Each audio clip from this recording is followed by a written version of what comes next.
Dahil sa pagpunta ni Lando at Mang Omer sa mga baryo-baryo para manggamot, isang pangyayari ang magaganap na magpapabago ng buhay ni Lando. Nang mahiwalay siya sa kanyang lolo habang sila ay naglalakbay, nakakita siya ng itim na pusa.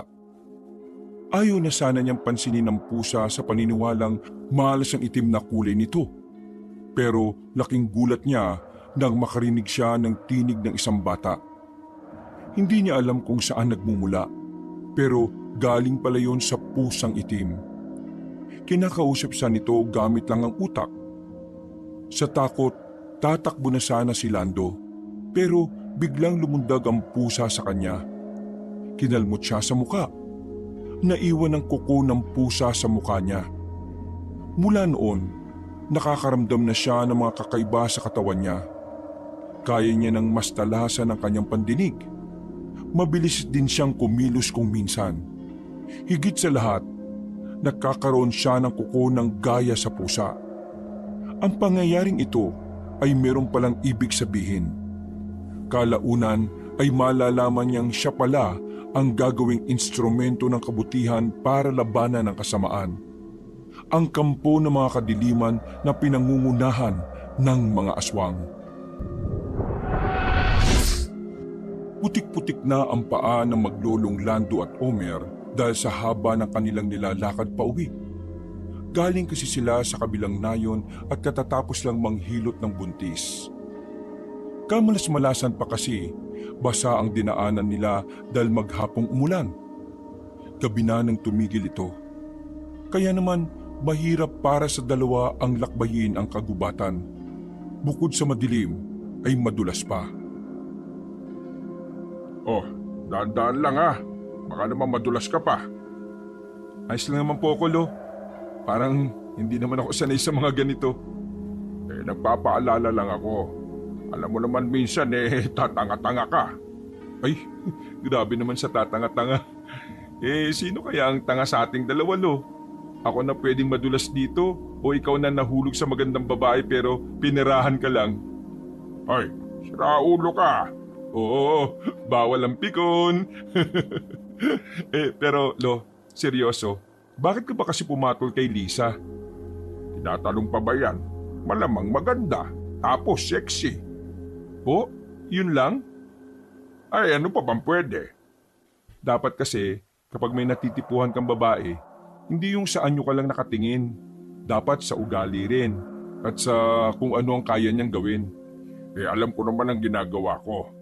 Ang kaso nga lang ayun, masyado kong naakit sa kanya.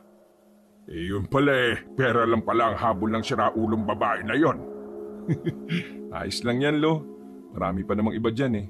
Sa susunod lang, pumili ka at kumilatis ka naman ng maayos para hindi ka naluloko. Oo na, oo na. Tumingin ka na dyan sa dinadaanan mo, baka madulas ka. Si Lolo, iniiba ang usapan. Pareho na lamang silang natawa ng mga oras na yon. Ganun na ganun lang ang samahan nilang maglolo. Kung mag-usap ay para bang magtropa lang. Sa ganoong paraan kasi nakukomportable si Lando. Si Mang Omer na ang kasakasama niya sa buhay mula nang iwan siya ng kanyang mga magulang. Pumunta ang mga magulang niya sa Maynila para maghanap buhay.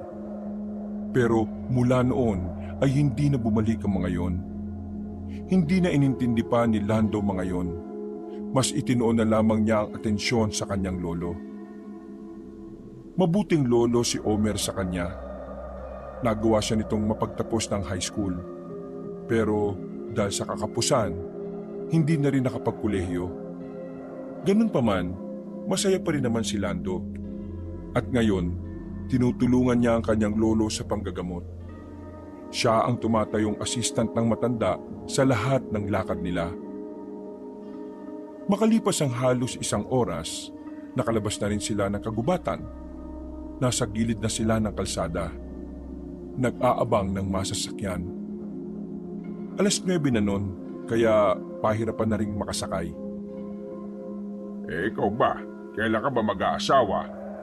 Naku, Lo, wala pa yan sa isip ko, no? Kailangan mo ring makabuo ng sarili mong pamilya, apo. Hindi naman habang buhay kailangan kasama mo ko. Alam mo naman, may hangganan ng buhay ng lahat ng tao. Hindi natin alam, baka sa makalawa wala na ako. Mag-isa ka na lang. Kaya kailangan mo nang mapapangasawa para may kasama kang lumalaban sa buhay. Lo, huwag kang nga magsalita ng ganyan. Para kang namamaalam eh. Sinasabi ko ito para maging handa ka sa mga bagay na hindi mo inaasahan. Alam mo, para hindi ka masyadong maapektuhan sa mga pangyayari. Dapat, bago pa mangyari ang mga yon, iniisip mo ng posible itong mangyari. Ang tawag doon ay paghahanda. Pero, Lo, wala pa talaga sa isipan ko na mag-asawa eh. Hindi ko pa nakikita ang sarili ko bilang isang padre de pamilya. Pero may napupusuan ka na bang babae? Wala pa nga eh. Lalaki? Doon naman. Wala akong problema kung magiging bakla ka ha. Tatanggapin naman kita kasi apo kita at mahal kita. Lo, hindi naman ako bakla. Sadyang wala lang talaga akong oras sa mga babae ngayon eh. O siya, sige. Kung yan ang gusto mo, di naman kita pipiliting mag-asawa. Ano ba kasing balak mo sa buhay mo, Lando? Lo, gusto ko na lang munang sumama sa inyo. Bakit hindi ka ba napapagod? Katawan lang naman po ang napapagod sa atin eh. Pero ang utak at puso ko, hindi. Masaya ako sa ginagawa natin eh. Basta, kayo ang kasama ko, okay na ako. Inakbayan na lamang na matandang si Omer ang kanyang apo. Mga ilang sandali lang ay may natanaw na rin silang paparating na sasakyan. Truck pala yun na may mga sundalong nakasakay. Huminto yun sa kanila ng parahin ni Mang Omer. Mababait ang mga sundalo kaya agad sila nitong pinasakay. Habang nasa biyahe, naririnig ni Lando ang usapan ng dalawang sundalo. Tungkol yun sa isang pusang itim na ayon sa kanila parang kasing laki raw ng asong dinadala nila sa operasyon. Nung mga oras na yon, inakala ni Lando na biruan at inimbento lang ang tungkol sa pusa. Kaya hindi na niya yun masyadong pinagtuunan pa ng pansin. Lumipas ang ilang minuto ay nakarating na rin sila sa kanilang baryo. Sumaludo silang dalawa bago yung tuluyang umalis. Napakabait talaga ng mga sundalong nakadistino rito sa probinsya natin, ano? Opo, Lo, tama ka dyan. Sa pagkakaalam ko nga rin, pinapasakay din nila ng libre yung mga estudyanteng nakikita nilang naglalakad eh. Sana mas marami pang alagad ng batas ang mabubuti sa kapwa-tao. Naglakad na lamang ang dalawa papasok ng kanilang baryo. Pagdating nila sa kanilang bahay ay agad na naglaga ng baboy ang binatang si Lando. Alanganing oras na pero kailangan pa niyang magluto. Uulamin na rin kasi nila yon hanggang kinabukasan. Habang nagsasalang, napadaan naman ang kanyang kaibigan na si Tolome. May mga dala itong sanga ng puno na mukhang ipanggagatong. Pumasok yun sa bakuran nila at itinabi ang daladala sa gilid. Oh, mukhang pagod na pagod ka. Malas nga eh. Bigla pang umulan kanina. Yan, basa tuloy yung mga panggatong. Kakailanganin pang patuyuin. Ay nako, pambihira naman oh. Wala kang magagawa. Naabutan ka eh. Wala ka sigurong ligo kaya ka pinaulanan. Ay, joke ba yan? Kurutin ko nga lang alam mo dyan eh. Teka pre, kumusta ka naman pala? Isang linggo rin kitang hindi nakikita rito sa atin ah. Ayos naman ako. Nag-extra lang kasi ako sa trabaho sa tatay ko. Kaso, ayaw ko na rin dun. Ang liit ng sahod tapos ang daming ginagawa. Ikaw ba? Kumusta ka naman? Ito, ayos lang din naman ako. Masyadong abala kasama si Lolo. Dumadami na kasi yung mga nagpapagamot kay Lolo eh. Dumadami? Ibig sabihin dumadami din ng nagkakasakit? Mismo. Puso kasi yata sakit ngayon eh. Pre, eto matanong ko lang. Curious lang naman. Sa tagal yung nanggagamot ng lolo mo, meron na ba kayong naranasan na yung pasyente nyo sinapian ng masamang espiritu? Ano? Sinasapian? Meron. Pero hindi masamang espiritu ah. Ang sabi ni Lolo nun, kaluluwa ng aswang ang sumapi sa ginagamot namin nun. Ha? Kaluluwa ng aswang? Teka, paano nangyari yun? Patay na yung aswang, di ba? Tapos nagmumulto? Pwede ba yun? Hindi patay. Ganito kasi yun papaliwanag ko sa iyo. Kasi siyempre pinaliwanag rin sa akin ni Lolo. May mga aswang daw kasi na gumagamit ng itim na salamangka. Black magic, sabi nung sa ibang salita. Yung ganong ginagawa nila, makapangyarihan daw yun. Kaya nilang umalis sa katawan nila at sumapi sa ibang tao. Ginagawa daw yun ng mga aswang para higupin yung lakas ng isang tao. At kapag nagtagumpay na siya sa plano niya, saka siya babalik dun sa katawan niya. Tapos, yung katawan ng tao na iniwan niya, wala na raw buhay yun. Ganun yung pagkakapaliwanag sa akin ni Lolo tungkol dun sa ginamot namin dati. Talaga? Pwede pala yung ganun? Pero kung ganun nga, di totoo pala talaga yung aswang. Totoo naman talaga sila. Hindi lang natin sila nakikita kagad kasi mailap sila. O baka meron silang binabalak na kakaiba. Naku, nakakatakot naman yung sinasabi mo. Baka mamaya bigla na lang silang umatake. Baliw. Sa ngayon, malabo namang mangyari yan. Kung ano-ano na naman yung iniisip mo eh. Mabuti pa, umuwi ka na lang sa inyo. Yatid mo na yung mga panggatong na yan sa inyo. At ako magluluto na. Teka, sandali. Bakit na naman? May balita ka ba kay Bentong? Wala, bakit? Hinahanap kasi siya sa akin ng nanay niya nung nakaraan. Akala ko nga sumama sa'yo Mukhang hindi naman. Bakit naman sasama sa akin yun? Di ba nga nagkasagutan kami nung nakaraan dahil sa mangga? Kaya 4 na araw kasing hindi pa umuwi. Hindi mo rin pala alam. Kung alam ko, baka tumulong pa ako sa paghanap. Kung nasan man yung kaibigan natin na yun, siguro pagdasal na lang natin na sana nasa maayos siyang kalagayan. Sige na pre, mauna na ako. Gusto ko sanang makikain kaso nakakaya Sus, naiya ka pa.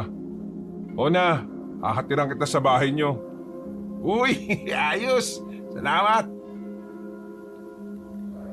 Napapailing na lamang si Lando sa kanyang kaibigan. Parang inaraw-araw na kasi nito ang pambuburaot sa kanila ng ulam. Wala namang problema si Lando at Mang Omer sa ganon. Hindi na rin naman kasi ibang tao sa kanila si Tolome. Matapos ang sasalang, halos mag-alas 11 na rin silang nakakain. Pagkatapos din nilang kumain ay naglagay ng ulam ang binatang si Lando sa mangkok. Dadalhan na niya ng ulam ang kanyang kaibigan. Habang naglalakad sa gilid ng daan, natanaw niyang tumatakbo palapit ang isa pa nilang kaibigan na si Bentong. Nang makita siya nito, ay tumigil ito sa harapan niya. Hingal na hingal habang nakahawak pa sa magkabilang tuhod. Oh, Bentong! Kung ano man yung pinagawain natin nung nakaraan, hayaan mo na yun. Meron akong sasabihin sa'yo na mahalaga ano naman yan? May mga nakita ko mga aswang pre. Totoo sila. Sa katunayan, isa ako sa naging biyag nila, kaya ilang araw akong nawala rito. Teka. Sinasabi mo bang binihag ka ng mga aswang? Oo pre, nabihag ako ng aswang. Oo, teka. Kumalma ka nga muna. Kalma. Hingang malalim. Inhale, exhale. Okay na ba yun? Oo. Pero, mabuti pa mag-toothbrush ka Amoy laing yung hininga mo O ano ba talagang nangyari? At bakit ka nakakuha ng sinasabi mong aswang? Kasi inutusan lang ako ni nanay humanap ng tuyong kahoy sa gubat. Tapos nung hapon na yun, nagtaka na lang ako kasi bigla ako nakaramdam ng pagkahilo eh. Nung magising ako, nasa ibang kwarto na ako na mabaho. Marami kami dun. Lahat nag-iiyakan. Hindi ko alam kung saan. Basta nung makakuha ako ng pagkakataon, takatakas ako. Basta sa gubat yun. Teka, sigurado ka ba sa sinasabi mo? Kasi kung oo, lalapit tayo sa mga albularyo. Oo, sigurado ko. Di ako pwede magkamali. Mga aswang yung nakita ko ron. Teka, inabol ka ba nila? Alam ba nilang nakatakas ka? Alam nilang nakatakas ako, pero hindi ko alam kung hinabol ba nila ako o hindi. Sige, samahan mo na muna ako. Ihatid natin to kay Tolome. Doon natin pag-usapan sa kanila yung nangyari sa'yo. Mabilis silang naglakad patungo sa bahay ng kanilang kaibigan. Nang makarating sila roon, ay inabutan nila si Tolome na natutulog na sa papag na nasa gilid ng bakuran.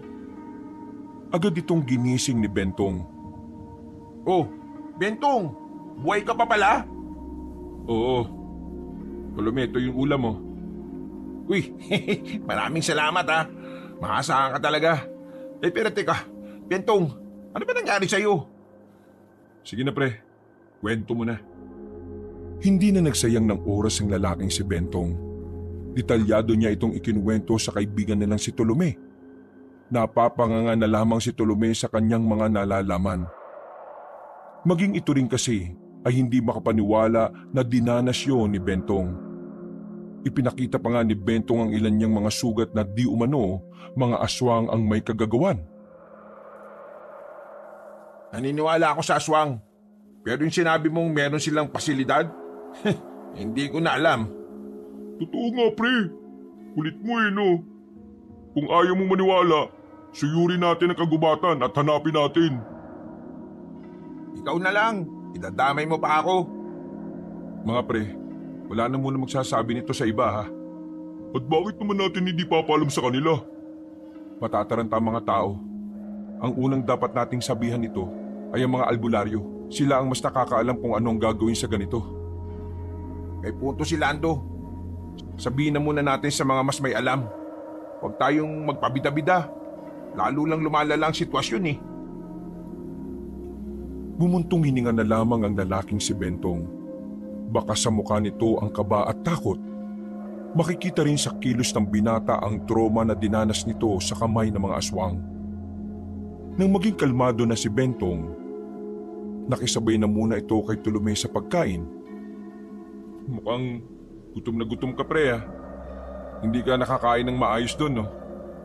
Tinanong mo pa. Araw-araw na saging lang ang binibigay sa amin. Akala ko nga magiging unggoy na ako sa kakasaging eh. Pagkatapos ng kanilang usapan, nagpasya na muna ang magkakaibigan na magpahinga. Dahil wala namang kasama si Tolome sa bahay nung mga sandaling yon, minabuti nilang makakasama na lang munang matulog. Nag-aalala kasi si Lando at Tolome para sa kaligtasan ni Bentong. Iniisip kasi na maaring nakasunod ng mga aswang sa kaibigan nila. Mga pre, tingin nyo, masamang sinyalis na ba yung mga natutuklasan natin? Hindi lang masamang senyalis. Anong ibig mo sabihin? Naalala ko yung kwento ni Lolo Omer nung mga bata pa sila. Ganito rin yung nangyari. Merong nakatuklas ng tungkol sa aswang. Baka nangyayari na ulit. Huwag mo kasing sabihin. Baka mamaya magkatotoo di kasalanan mo. Ikaw talaga oh. Ay nako, matulog na nga lang tayo. Bentong, magmula ngayon hindi ka na muna lalayo sa amin. Baka kasi hinahanap ka ng mga aswang na tinakasan mo. Bukas ng umaga, aalis tayo. Pupuntahan natin yung kampo ng mga albularyo sa kabilang nayon. Sasabihin mo lahat ng nalalaman mo sa kanila ha. Maraming salamat sa inyong dalawa. Siguro kung wala kayo, baka wala na rin ako. Sus, drama mo naman. Matulog ka na nga lang. Kakadaldal nila ay hindi na nila namalayang nakatulog na pala sila. Tirik na ang araw sa labas nang magising ang tatlo. Agad silang naghanda para sa kanilang pag-alis. Nakapagpaalam na rin si Lando sa kanyang lolo. Mabuti na lang din ay wala silang lakad ni Mang Omer nung umagang yon. Hindi na lamang nila sinabi sa kanyang lolo ang tungkol sa nangyari kay Bentong. Nanatiling lihim muna yon hanggat hindi nila nasasabi sa mga albularyo. Sakay ng tricycle gamit ang kaunting naipon ni Lando na pera, namasay sila patungo sa kabilang nayon. Sumakay pa kasi sila ng isa pang bangka. Pagdating nila sa nayon, ay kaagad nilang tinungo ang kampo ng mga albularyo. Nalaman nila na alam na rin pala ng mga albularyong tungkol sa mga aswang. Sa katunayan, ilan sa mga kasamaan din pala nila ang nabihag. Ayon pa sa nasagap nilang balita, ang mga bihag daw na yun ay gagawing mga alay o panghanda sa paparating na pista ng mga aswang. Mabuti na lamang din ay nakatakas pa si Bentong. Dahil kung hindi, isa na siya sa magiging putahe ng mga salot na nilalang. Dahil nga abala rin ng mga albularyo sa pagpaplano kung ano ang gagawin, hindi rin sila naintindi ng mga yun. Umuwi na lamang sila sa kanilang baryo. Makikita naman ang kaba sa mukha ni Bentong nung naglalakad na sila pabalik. Ilang araw pang mawawala sila papa at mama sa bahay. Kung gusto nyo, sa bahay ka na muna pre.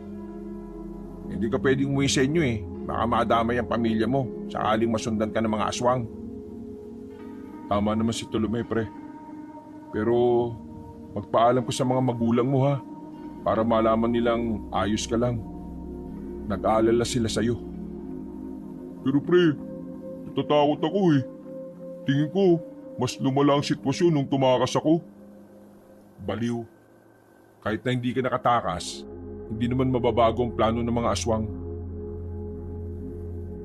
Narinig mo naman kanina, di ba? Meron silang espiya sa loob ng kampo ng mga aswang. Kaya yung plano ng mga yun, alam ng mga albularyo. Huwag ka na nga masyado mag-alala. Think positive lang kasi palagi. Inakbayan ni Lando ang binatang si Bentong. Inuga-uga pa nito ito para alisin ang kabang naglalaro sa dibdib ng kaibigan. Matapos yun, humiwalay na muna ng landas ang binatang si Lando. Kailangan niyang bumalik sa kanila dahil malapit ng magtanghalian. Oh, kumusta naging lakad niyo magkaibigan? Nasabi niyo ba sa mga albularyo tungkol sa mga aswang? Po? Paano niyo po nalaman, Lo? Diyos ko, ang lalakas ng boses niyo kapag nag-uusap eh. Oh, pasensya na po kayo, Lo. Kung hindi ko kagad sinabi sa inyo. Naisip kasi namin na di muna sasabihin sa iba hanggat hindi pa namin nasasabi sa mga albularyo. Ang kaso, pagdating namin sa kabilang nayon, alam na rin pala nila. Hindi rin nila kami napansin. Eh apo, mabangis sa mga aswang. Naalala mo naman yung kwento ko sa iyo noon, hindi ba? Kung ako lang naman ang tatanungin, ayaw kitang masangkot sa mga ganyan. Eh kasi Lo, kawawa naman tong si Bentong eh. Nag-aalala kami sa kanya na baka mapahamak siya. Bukas, dito na matutulog ang kaibigan mo ha. Sasama na siya sa atin. Sigurado ka ba, Lo? Ayaw mo siyang mapahamak, di ba? Meron akong alam na paraan. Pero magagawa lang natin yon kapag kasama natin siya. Kahit na papaano ay gumaan ang pakiramdam ni Lando sa sinabi ng kanyang lolo. Pero nagtataka at napapaisip lang siya dahil hindi niya alam kung anong paraan ang sinasabi ng matanda. Dakong 2:00 ng hapon, nagkaroon sila ng biglaang lakad. Nakiusap kasi ang kakilala ni Mang Omer na puntahan ang isang pasyente na mataas ang lagnat. Hindi naman yung kalayuan, kaya agad din naman nilang iyong nagamot. Walang naging problema sa pagpunta nila. Pero sa pagbalik ay biglang nagkaroon ng aberya. Walang yang buhay to, oh. Kayo na pa tayo nandito palakad-lakad. Pabalik-balik lang naman tayo. Hindi kaya pinaglalaroan tayo ng mga engkanto? Hindi ko alam eh. Pero siguro ganun na nga. Baliktarin po natin yung damit natin. Wag. Lumang style na yan. Hindi na yan gagana sa kanila. Ano pong gagawin natin? Eto na. Isuot mo ito. Dinadala ko ito palagi eh. Bigay sa akin ng kaibigan kong albularyo. Mabisa yan. Itong pangontra sa mga masasamang elemento na gusto tayong paglaruan. Sigurado po kayo, Lo? Epektibo to? Baka mamaya pag sinuot natin to sa biringan ng bagsak natin, ha? Ang bihira ka. Bigwasan kaya kita. Ngayon ka pa talaga nagkaroon ng duda sa akin, ha? Naninigurado lang po. Sinuot ni Lando ang kwintas na bigay ng kanyang lolo. Pagkatapos ay ipinagpatuloy na rin nila ang kanilang paglalakad. Makalipas lang ng 5 minuto, nag-iba na rin ang kanilang dinadaanan. Pero bigla na lang silang nakaramdam ng pagkahilo. Lo, anong nangyayari? Aba, ewan ko. Nahihilo rin ako eh. Lo? Lo? Biglang nawalan ng malay ang matandang si Omer. Lalapitan niya sana ang kanyang lolo pero bigla na lang merong humarang na pusang itim sa harapan. Kahit nahihilo, klaro pa rin sa paningin niya ang pusang itim na parang direktang nakatingin sa mata niya. Umalis ka dyan, pusa ka. Ikaw? Nang marinig ni Lando ang misteryosong tinig na yon ng bata ay napalingon-lingon siya sa paligid. Hinanap niya kung kanino nagmumula ang boses. Pero wala siyang makita. Tanging ang pusang itim lang ang naroon at ang kanyang lolong walang malay. Dito. Nandito ko. Saan ka pa nakatingin? Ha? Ikaw? Ikaw yung nagsasalita? Pusa ka lang at hindi naman bumubuka ang bibig mo. Loko, kinakausap kita gamit ang utak nating dalawa. Ha? Utak nating dalawa? Teka, ano bang kailangan mo? Ikaw ba yung may gawa nito sa amin ni Lolo? Pasensya ka na pero kinailangan kong patulugin ng lolo mo dahil hindi niya kayang marinig ang sasabihin ko sa'yo. Dahil hindi niya kailangang marinig ang sasabihin ko sa'yo. Ikukwento ko rin naman sa kanya pagkatapos Ano ba kasing kailangan mo? Sino ka ba talaga? Bakit mo ko kinakausap, pusa ka? Ikaw ang nag-iisang binatang napadaan sa aking dimensyon. Kaya naman, ikaw nang itatakda ko bilang tagapangalaga ng mutya. Ha? Anong mutya? Manahimik ka muna. Di pa ako tapos magsalita eh. Abay, bastos na bata to.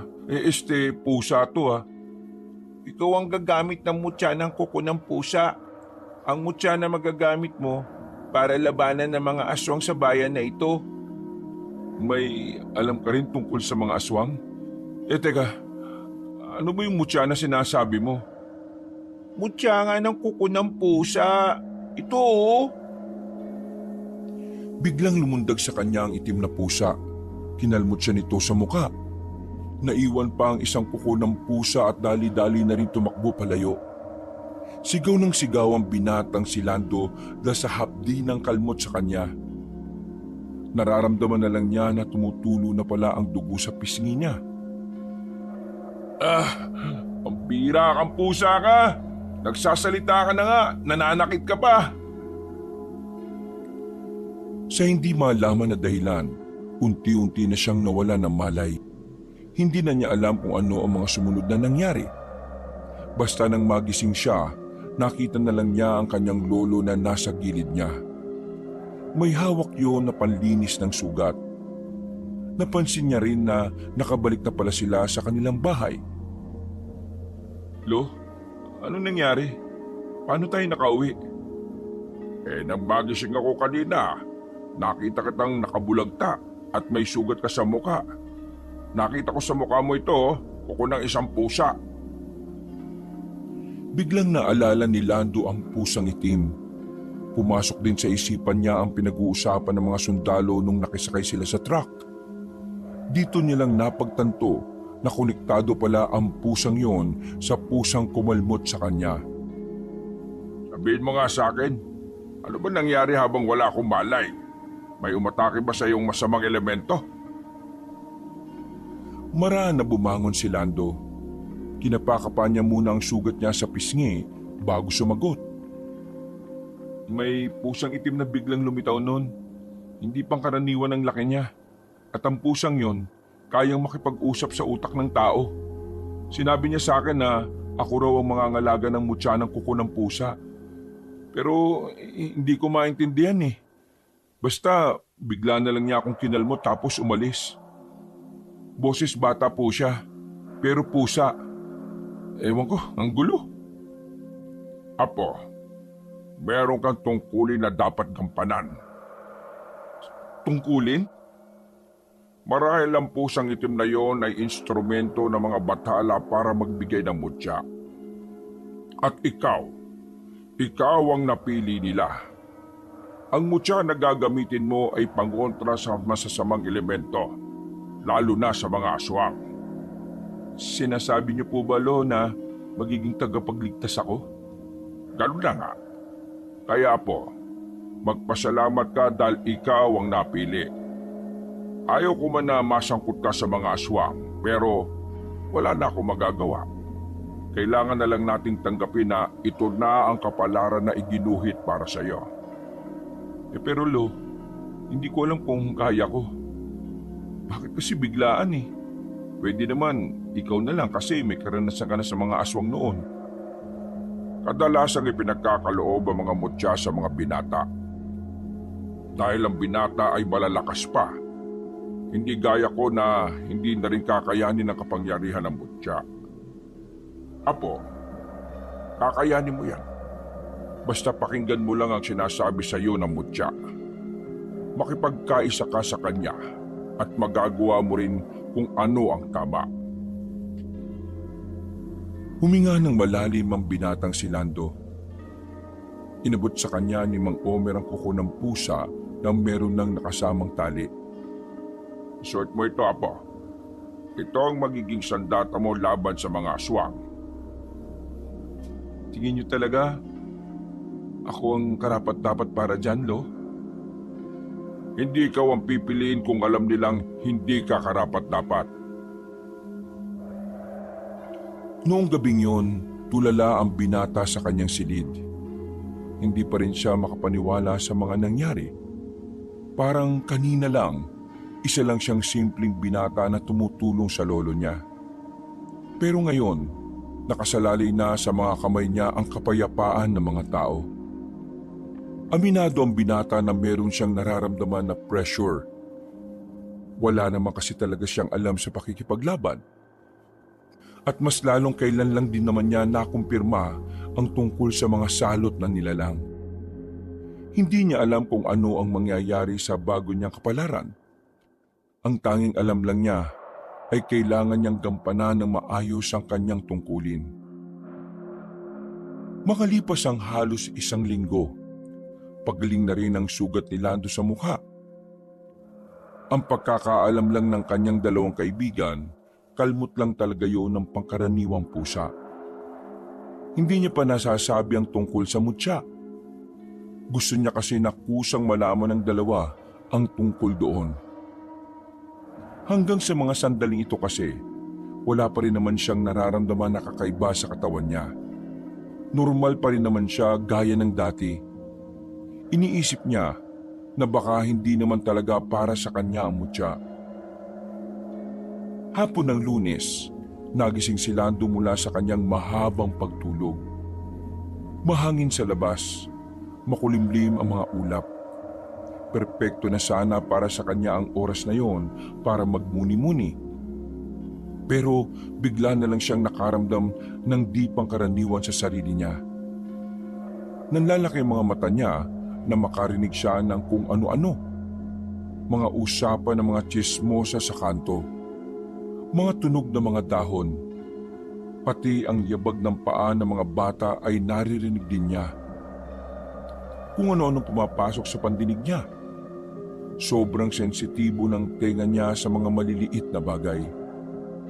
Bukod pa roon, pakiramdam niya ay magaan ang buong katawan niya.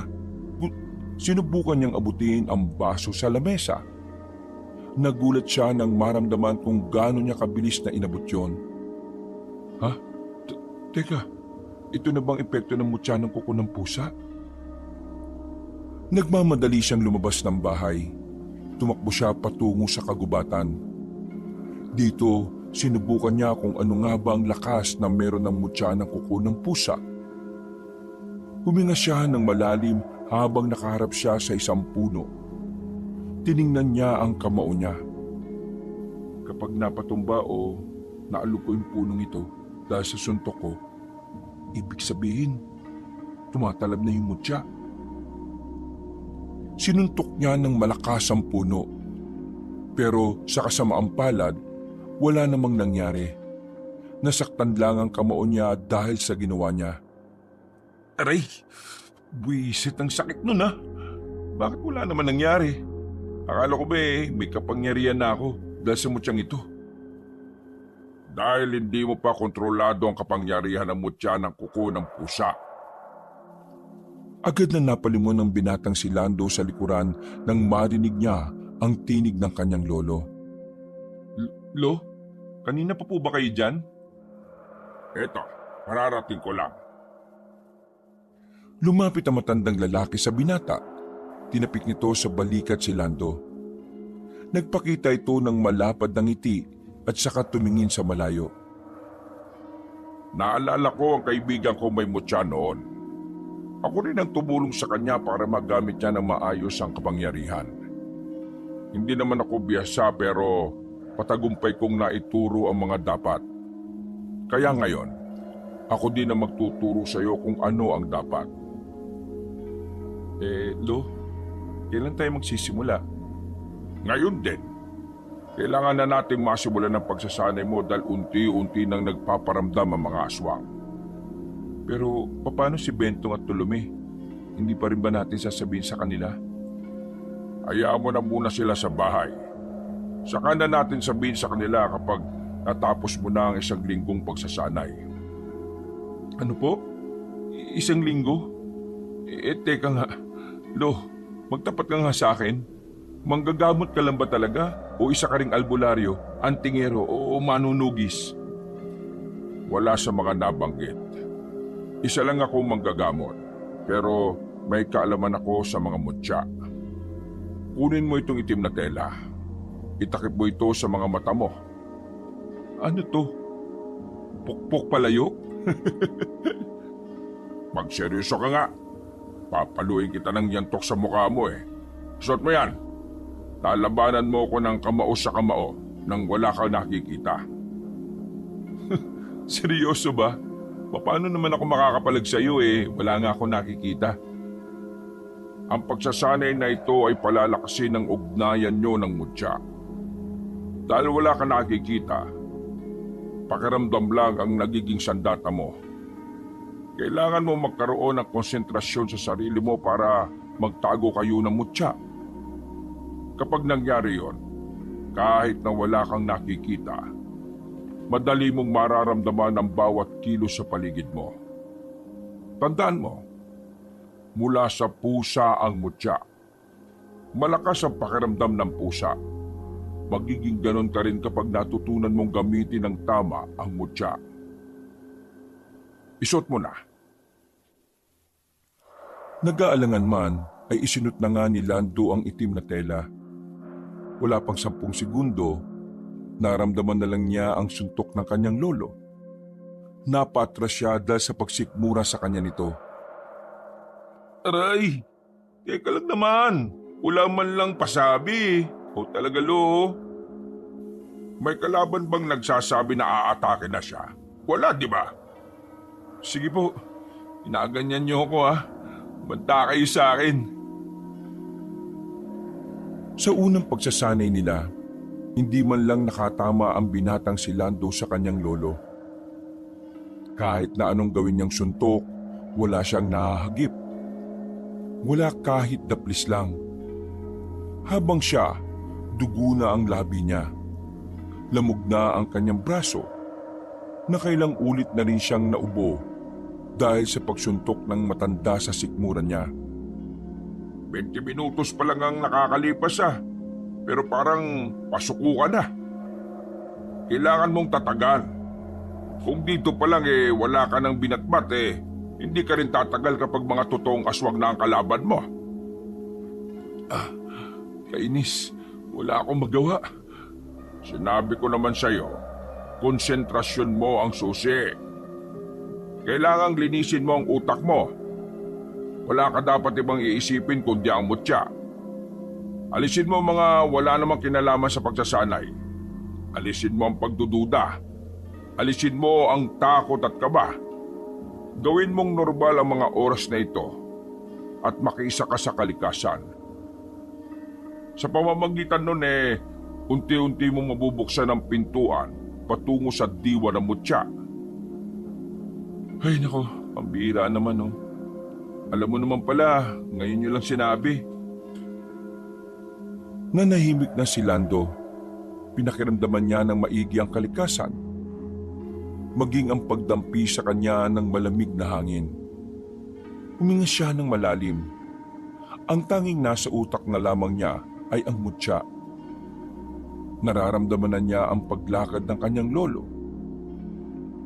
Muling bumalik ang talas ng pakiramdam niya, pati na rin ang pandinig.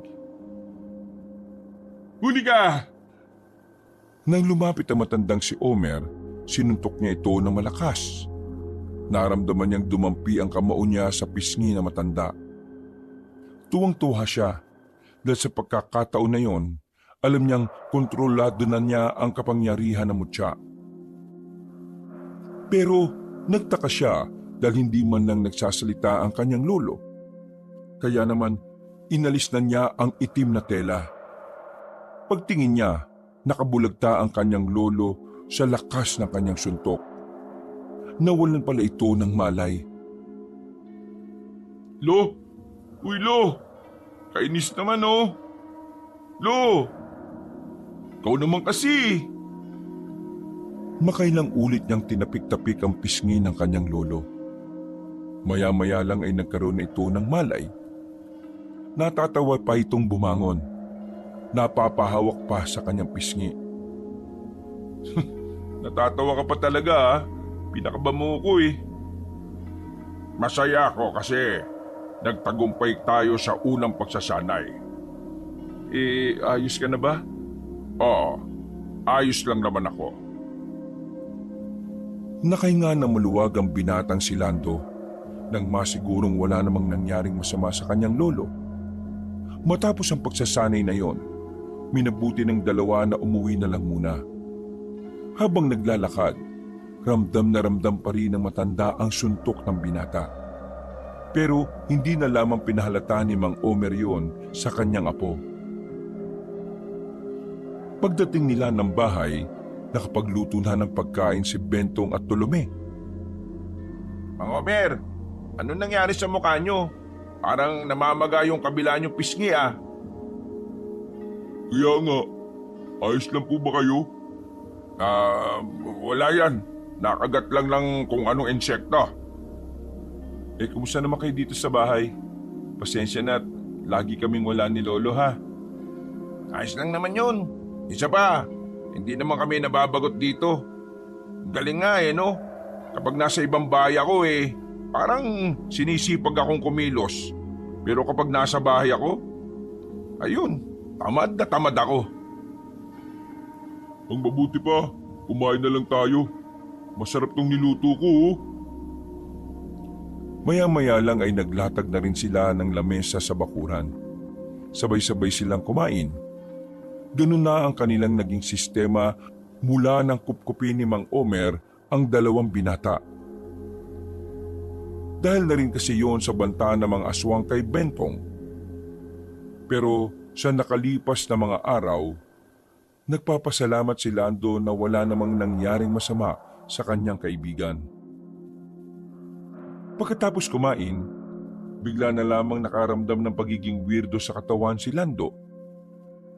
Nakakarinig na naman siya ng mga kakaibang tunog. Kahit nasa malayo, Parang nasa harapan lang ng kanyang tenga ang kakaibang tunog. Pre, ayos ka lang ba? O gusto mo sasahig na lang din ako? Ikaw dito sa papag. Hindi. Ayos lang ako. Sigurado ka ba? Parang masamang loob mo oh. Hindi. Iihi lang ako. Tumayo ang lalaki at saka lumabas ng bahay. Nakatingin na naman si Bentong at Tolome. Nandun yung banyo, di ba? Saan pupunta yung isang yun?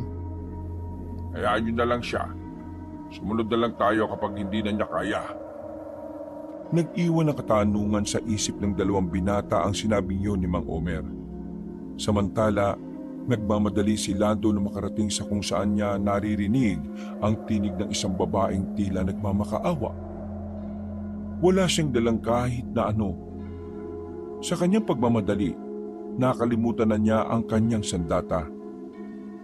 Binilisan niya ang kanyang takbo. Wala na siyang pakialam kung malayo na siya sa kanila. Ang tanging nasa isip niya ay iligtas ang babaeng naririnig niya. Hindi nagtagal, nakarating na rin siya. Inabutan niya ang dalaga na nakaupo sa likuran ng puno. Habang ang isang aswang naman ay pilit nitong hinaharap ang babae. Kamag-alala, miss. Ligtas ka na. Tumakbo palapit sa kanya ang dalaga. Maya-maya pa, bigla na ring umatake ang aswang na nasa harapan nila. Kaya tinulak niya ang babae palayo. Bumalandra ang babae sa gilid. Ay, sorry. Ikaw kasi. Pumaibabaw ang aswang kay Lando. Pilit na nilalapit ng aswang ang mukha nito para makagat siya. Pero sa mga sandaling ito, kakaiba na rin ang lakas ni Lando. Ramdam na ramdam niya sa kanyang katawan ang dumadaloy na lakas sa kanyang ugat. Makulit ka, Humaba ang kuko ng binata. Walang ano-ano'y kinalmot niya ang aswang sa muka. Agad siyang bumangon. Tumalon siya na parang pusa sa likuran ng aswang. Kinawit niya ang braso ng leeg ng nilalang. Walang kahirap-hirap niya itong binalian ng leeg. Para siguradong patay na ang aswang, mas pinahaba pa ni Lando ang kanyang kuko. Itinarak niya ang kuko niya sa dibdib ng aswang. Gulat na gulat sa kanya ang babae, pero sa kabilang banda, manghang-mangha rin ito sa kanya. Hindi ito makapaniwala sa kakaiba niyang bilis at lakas. Umuwi na kayo sa inyo. Sa susunod, huwag kang pag-alagala lalo na kung gabi ha. Tumakbo na paalis ang dalaga. Bumuntong hininga na lamang ang binata. Bigla siyang nababahala para sa kapakanan ng kanilang lugar. Kahit na nagtataglay na siya ng mutya, nababahala pa rin siya na baka unahin ng mga aswang ang taong walang kalaban-laban. Walang kamalay-malay si Bentong at Tolome sa ginawa niya. Kinabukasan ay hindi niya pa rin yun sinabi. Sa paglipas ng mga araw, hindi na namalayan ni Lando na natapos na pala ang 1 linggong pagsasanay niya. Naging epektibo naman ang kanyang paghihirap. Hindi man 100%, pero malaki na rin ang ipinagbago niya sa tulong ng kanyang lolo. Ibig mo sabihin, meron kang mutya? Bakit hindi mo kagad sinabi sa amin? Pambira naman to. Pasensya na kayo. Napag-usapan kasi namin ni lolo na saka na namin sabihin sa inyo kapag natapos na ang pagsasanay ko. Huwag kayong mag-alala. Kayo naman ang magiging kanan at kaliwang kamay niya. Basta, nakakatampo pa rin. Tampo-tampo ka dyan. Ang malaga, meron na tayong panlaban sa mga aswang. Kailangan nating pagandaan ng mga aswang. Dahil ayon sa mga nakalap kong balita mula sa mga kakilala kong albularyo malapit na ang kanilang pagdating. Mga pre, hindi ko pipilitin na sumama kayo sa akin sa laban na ito. Magiging delikado ang... Sasama ako! Hindi pwedeng hindi. Mas lalong sasama ako. Ako ang unang nakatuklas sa mga nilalang na yun. Kaya hindi pwedeng wala ako, no?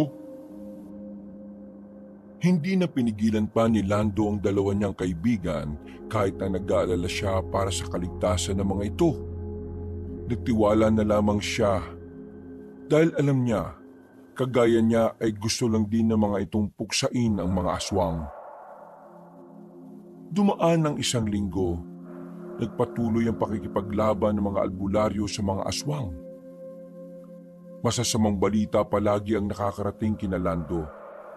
Makailang beses na raw na natatalo ang mga albularyo sa laban. Pero kahit na ganon, hindi pa rin sinasabi ng mga yon ang detalye ng kinaroroonan ng mga aswang. Sinubukan naman nilang hanapin ang kampo ng mga nilalang. Pero hindi na talaga matandaan ni Bentong ang mga dinaanan niya nung gabing tumakas siya. Dahil dito, patuloy na nangangapa ang kanilang grupo kung papaano mahahanap ang mga kalaban.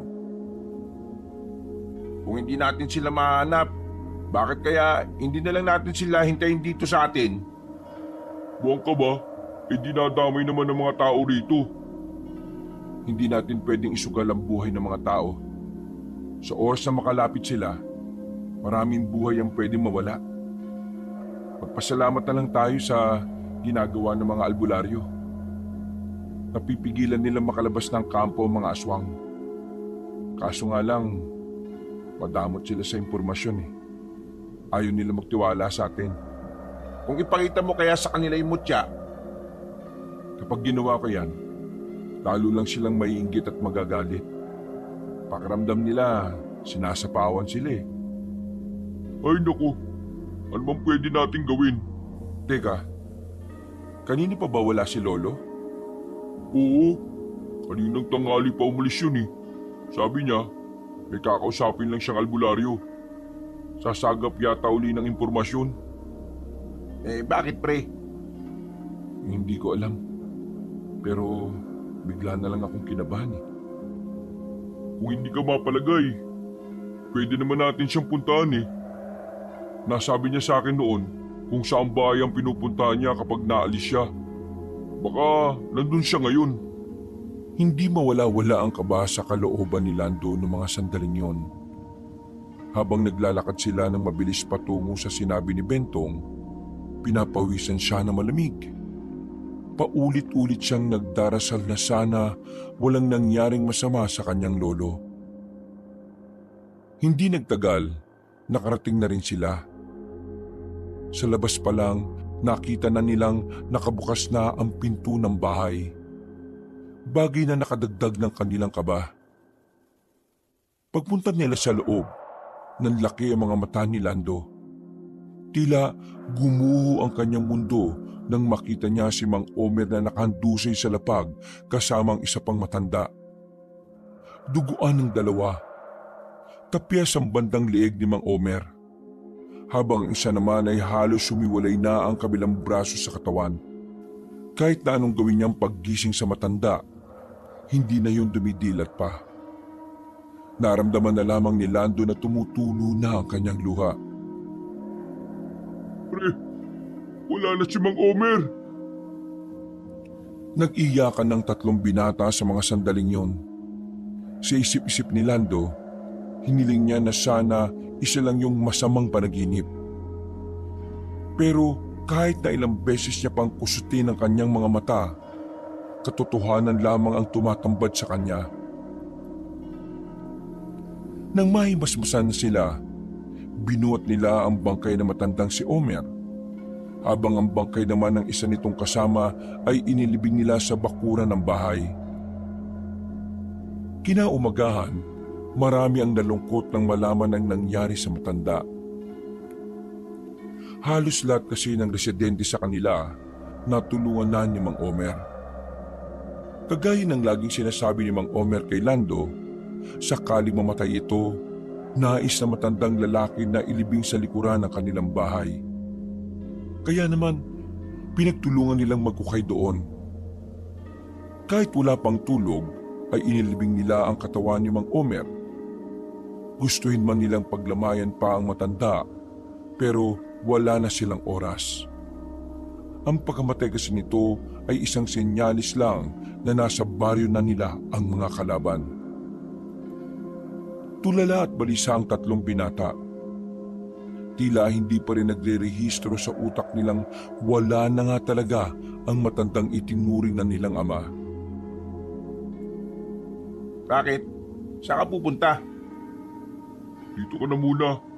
Kumamatay lang kanina ng lolo mo eh. Ano bang gagawin mo? Papatayin ko ang mga aswang. Migil ka nga. Huwag ka magpadalos-dalos, no? Anong gusto niyong gawin ko? Bumanga rito at umiyak na lang? Hindi naman sa ganun ang iniisip namin. Ang gusto lang namin, huwag ka magdesisyon kapag magulong utak mo. Dahil baka pagsisihan mo yan. Pareho naman tayo nasaktan eh. Kaya huwag kang ganyan. Umalma ka. Hindi gugustuhin ni Mang Omer na magpadalos-dalos ka. Hindi ganyan ang itinuro niya sa atin. Mas masakit sa akin ang pagkawala niya dahil ako ang apo niya. Eh kayo, Kami, ampun lang kami. Kaya pwede mong baliwalayin ang nararamdaman namin? Tingin mo ba kapag ikaw naman ang napahamak magiging masaya kami? Oo, hindi naman tayo magkakadugo rito, pre. Pero yung samahan natin na mas matibay pa sa kulangot sa pader na nanigas, hindi natin mapagkakaila yun. Para na tayong isang pamilya rito eh. Kaya kung ikaw nasaktan, kami rin. Kapag ikaw nawala, mas masasaktan kami. Pwede ba umayos ka naman? Babawi tayo sa mga aswang. Pero hindi ngayon. Hayaan mo munang maramdaman natin kung ano ang dapat nating maramdaman. Kapag okay na, sabak na. Saka tayo makipagpatayan sa mga hinayupak na aswang na yan. Muling napaupo si Lando at saka napahilamos na lang sa muka. Naiyak na lang din ito ulit. Sinisisi niya ang sarili sa pagkamatay ng kanyang lolo. Kung sumama lang sana siya kay Mang Omer, hindi sana malalagay sa kamatayan na matanda. Naramdaman na lamang niya ang kamay ng dalawa niyang kaibigan na humahagod sa kanyang likuran. pre, nandito pa kami. Hindi mo ba kami iniisip? Pasensya na. Hindi ko lang talaga matanggap na parang ang bilis ng mga pangyayari. Sa tulong ng mga salita ni Bentong at Tolome, naging kalmado ang kalooban ni Lando. Kalaunan ay nakatulog na lamang ito sa kakaiyak. Paggising niya sa umaga, buo na ulit ang kanyang loob. Masakit pa rin para sa kanya ang nangyari.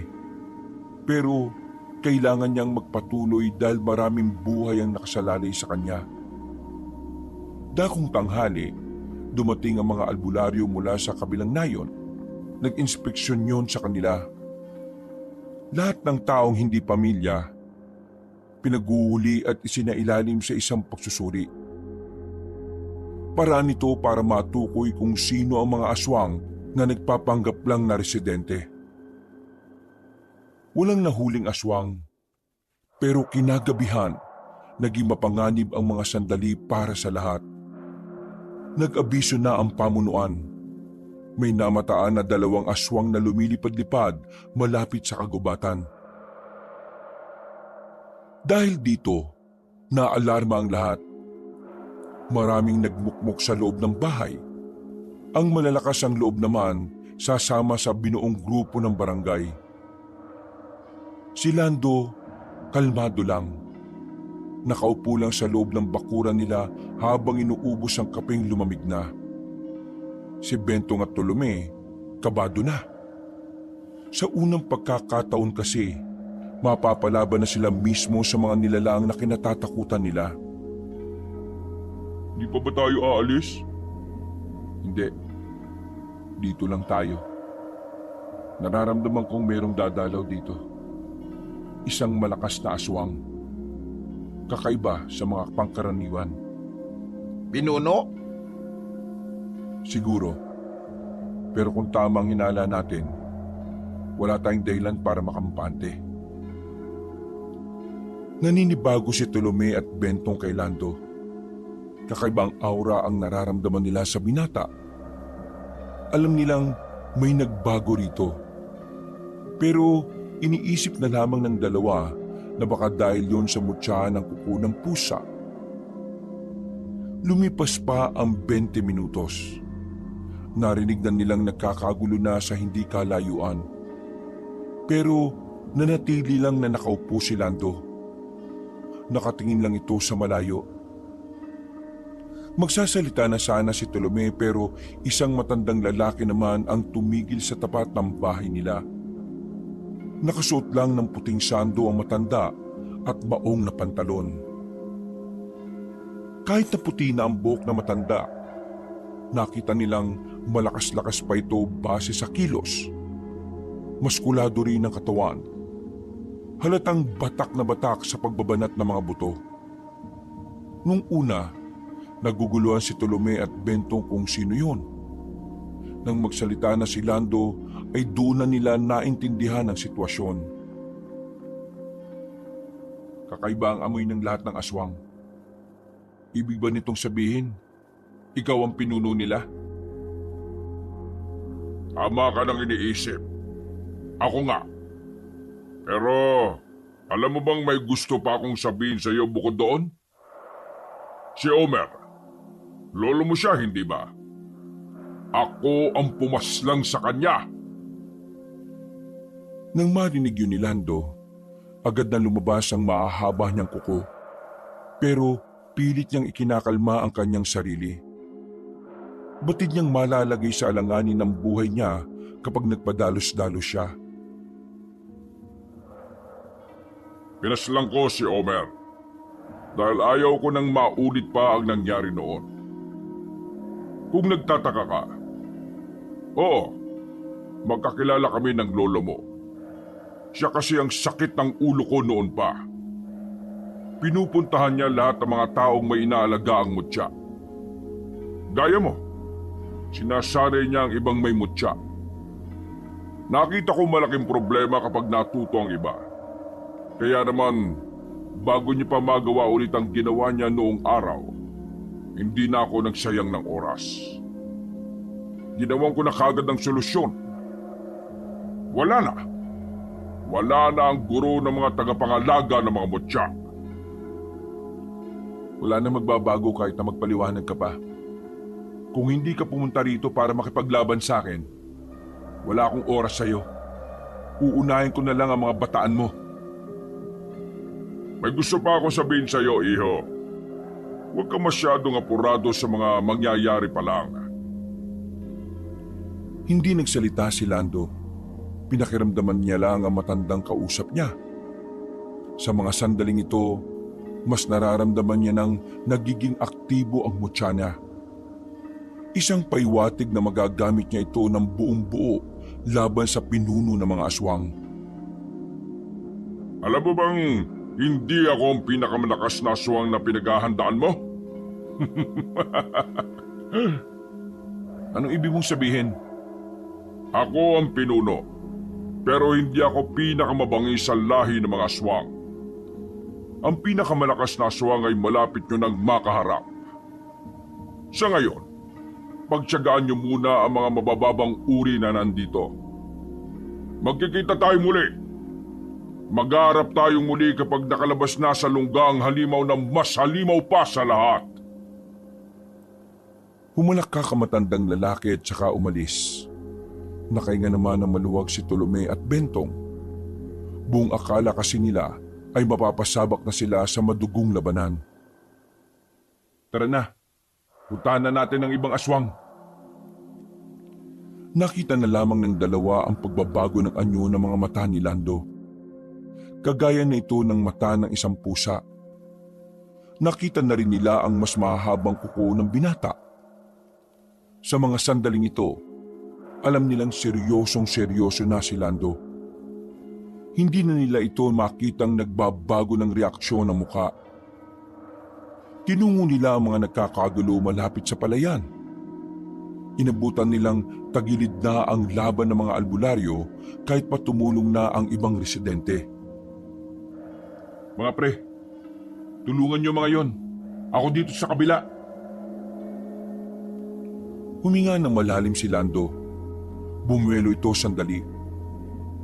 Mabilis ang takbong ginawa nito. Hindi pangkaraniwan ang bilis nito kaya hindi nakapaghanda ang mga aswang sa kanya. Pinagkakakalmot niya ang mga yon. Napatigil ang mga albularyo. Hindi nila inaasahan ang ginawa ni Lando. Dito na napatunayan ni Lando na siya ang pinakakailangan ng lahat. Napanganga ang mga albularyo at ang ibang residente na hindi nagtiwala sa kanya. Walang mangyayari kung tutunga nga lang kayo. Sa sinabing yun ay parang natauhan ng mga kasama nila. Muli ay bumalik na ang mga yon sa pakikipaglaban. Walang kahirap-hirap naman pinagpapapaslang ni Lando ang mga nakaharap niyang aswang. Matapos lang ang 5 minuto, naubos na nila ang kanilang mga kalaban. Nanatili lang na nakatayo si Lando sa gitna ng bangkay ng mga aswang. Tila kakaibang imahe ng matapang at nakakatakot na tao ang naging imahe nito sa lahat. Kahit si Tolome at Bentong, nakakaramdam din ng kilabot sa kanya. Nang masiguro nilang patay na ang mga aswang na naroon, nagbulong-bulungan na ang mga albularyo at residente. Naglakad si Lando palapit sa harapan nila at maangas na nagsalita. Hawak ko ang mutya ng kuko ng pusa. At sa ayaw at sa gusto nyo, kakailanganin nyo ako sa laban na ito. Kaya nakikiusap ako. Makipagtulungan kayo sa akin. Kung alam nyo kinaroroonan ng mga aswang, ituro nyo na sa akin. Bukas ang bahay ko. Puntahan nyo lang ako ron. Matapos ang sinabi niyang yon, ay umalis na rin sila roon. Sandali nilang nilibot ang buong baryo pero wala na silang nakita pang aswang. Tahimik, kalmado at seryoso lang ang lalaking si Lando. Duguan pa ang kamay nito at hindi man lang naisip na linisan. Sa ganitong asal ni Lando ay nailang nang makipag-usap sa kanya ang dalawa. Bakit ang layo niyo sa akin? Natatakot ba kayo? Hindi naman ako aswang ah. Hindi ka nga aswang, pero parang ibang tao ka naman. Ganyan ba epekto ng mutya? Walang kinalaman ng mutya rito. Wala lang talaga akong gana magsalita. Wala akong ganang gumalaw. Wala na akong gana sa lahat. Pre, naiintindihan naman namin kung bakit ka nagkakaganyan. Pero Lando, sana makabalik ka kaagad sa dating ikaw. Alam kong malungkot si Mang Omer na nakikita kang ganyan. Nakakatakot ka kaya kanina habang pinapatay mo yung mga aswang. Parang parang hindi ikaw. Tumingin sa itaas si Lando. Napapikit ito matapos pagmasdan ng mga bituin sa kalangitan. Isang malalim na paghinga ang pinakawala ng binata kung pwede lang niyang ibalik ang mga oras. Una pa lang ay gugustuhin na niyang mga laga ng isang mutya. Nang sa ganon, lahat ng taong gusto niyang protektahan ay mapoprotektahan niya. Sige na, magpahinga na muna kayo. Kailangan niyo ng lakas.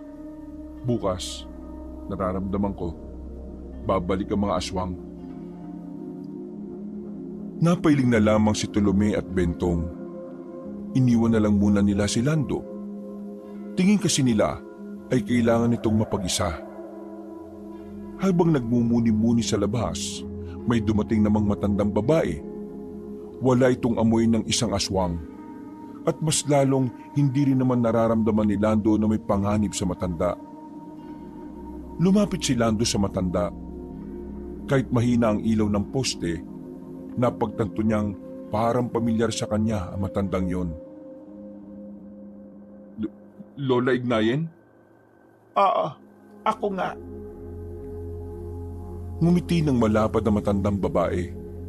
Napayakap na lamang siya sa matandang babae at naiyak. Huli niya pa kasing nakita ito ay binatilyo pa lamang siya.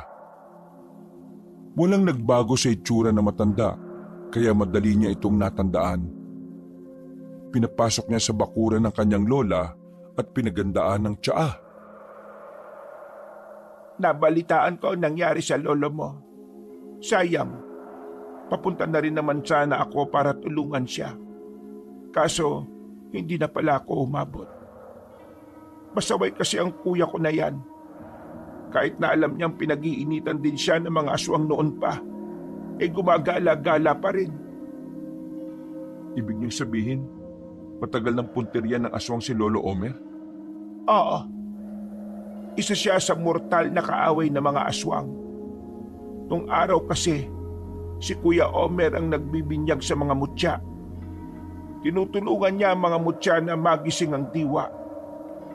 Dahil sa kakayahan niyang ito, naging banta siya sa buhay ng mga aswang. Tinigilan lang siya ng mga aswang na mapatay na ang dating pinuno nila. Ngayon, mukhang nagkaroon na naman sila ng bagong pinuno. Si Magayon, dating kanang kamay ng naunang pinuno. Bakit inilihim sa akin ni Lolong tungkol doon? Ang pagkakaalam ko lang kasi, manggagamot lang siya. Marahil ayaw ka na niyang sumunod sa mga yapak niya o ayaw kanyang masangkot sa mga ganoong gawain kasi alam niyang delikado. Ay, mahusay ang kuya. Siya ang nagturo sa akin kung paano gumamit ng mutya. Itong mutya na dala ko, siya ang nagbukas ng diwa nito. Ano pong mutya ang meron kayo? Mutya ng lawin.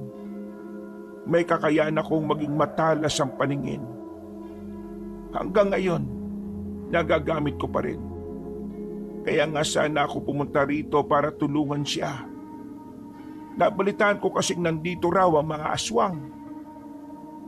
Pero namayapa na si Lolo at ang mga aswang ang may kagagawan nun. Hinawakan ng matandang babae ang kanyang kamay at humiti.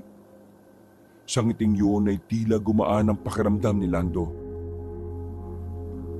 Lando, huwag mong hayaan na lamunin ka ng negatibong emosyon. Dahil habang nalulugmok ka, humihina ang mutya. At ang mas masama pa, iiwanan ka na niya bilang kanyang tagapangalaga. Lando, ikaw ang susi sa laban na ito. Hindi ko na kayang ako lamang. Matanda na ako. Pati ang mutya na kasama ko. Ngayon nandito na kayo. Lumakas na ulit ang loob ko. Nabuhayan na po ulit ako ng pag-asa. Huwag kayong mag-alala. Gagawin ko ang lahat para mas maging maganda ang samahan namin ng mutya. Ayan. Ganyan nga. Yan ang gusto ko sa iyo.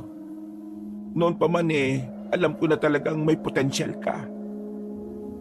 Nang maubos na ang tsaa na iniinom na matandang babae, ay pumasok na rin sila sa bahay. Nagtaka si Aling Ignacia nang madatnan si Tolome at Bentong na nakahilata sa sahig. At sino naman ang mga ito? Tingnan mo itong isa. Kita pa itlog ko. Hindi ba marunong mag-brief ito? Mga kaibigan ko po yan. Nasanay na kasi sila na kami lang ang nandito eh. Kaya kapag natutulog sila, inuhubad nila. Mas presko daw kasi. Lola, doon ko na lang po sa kwarto namin ni Lolo. Tabi-tabi na lang kami rito. Ayos ka lang ba rito? Magtatanggal ka rin ba ng brief ano? Ay, hindi po. Pumasok na ang matandang babae sa loob ng silid. Tumabi na lang din si Lando sa dalawa niyang kaibigan. Kinaumagahan, nagising na lang si Lando nang marinig niyang sumisigaw si Bentong. Napabangon sila ni Tolome. Uy, bakit ka ba sumisigaw? Aga-aga Ano bang problema mo? Pre, sa kwarto mo, may white lady, matanda. Ay, tarantado. Lola ko yun. Ha? May lola ka bang white lady? Sira ulo ka. Lola ko nga yun. Dumating kagabi. Tulog na kayo. Kapatid siya ni Lolo Omer. Lumabas ng silid ang matandang si Ignacia na masama ang tingin kay Bentong. Hiyang-hiya ang binata at hindi makatingin ng diretsyo. Pasensya na po. Akala ko po kasi white lady. Parang tanga. Kaya aga-aga white lady. Ako ang kapatid ni Omer. Nandito ako para gabayan kayo sa magiging laban ninyo sa mga aswang. Wala tayong aasahan sa mga albularyo ng probinsyang ito. May sarili silang patakaran na sinadyang hindi tayo masaklaw. Pagkatapos ng almusal, pag-usapan natin ang mga bagay-bagay.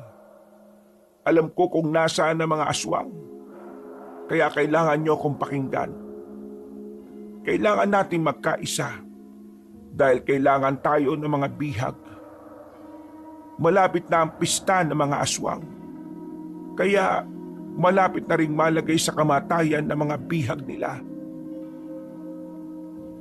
Nagkatinginan ng mga binata, kaya pagsapit ng gabi, kagad nilang pinagplanuhan ng mga bagay-bagay.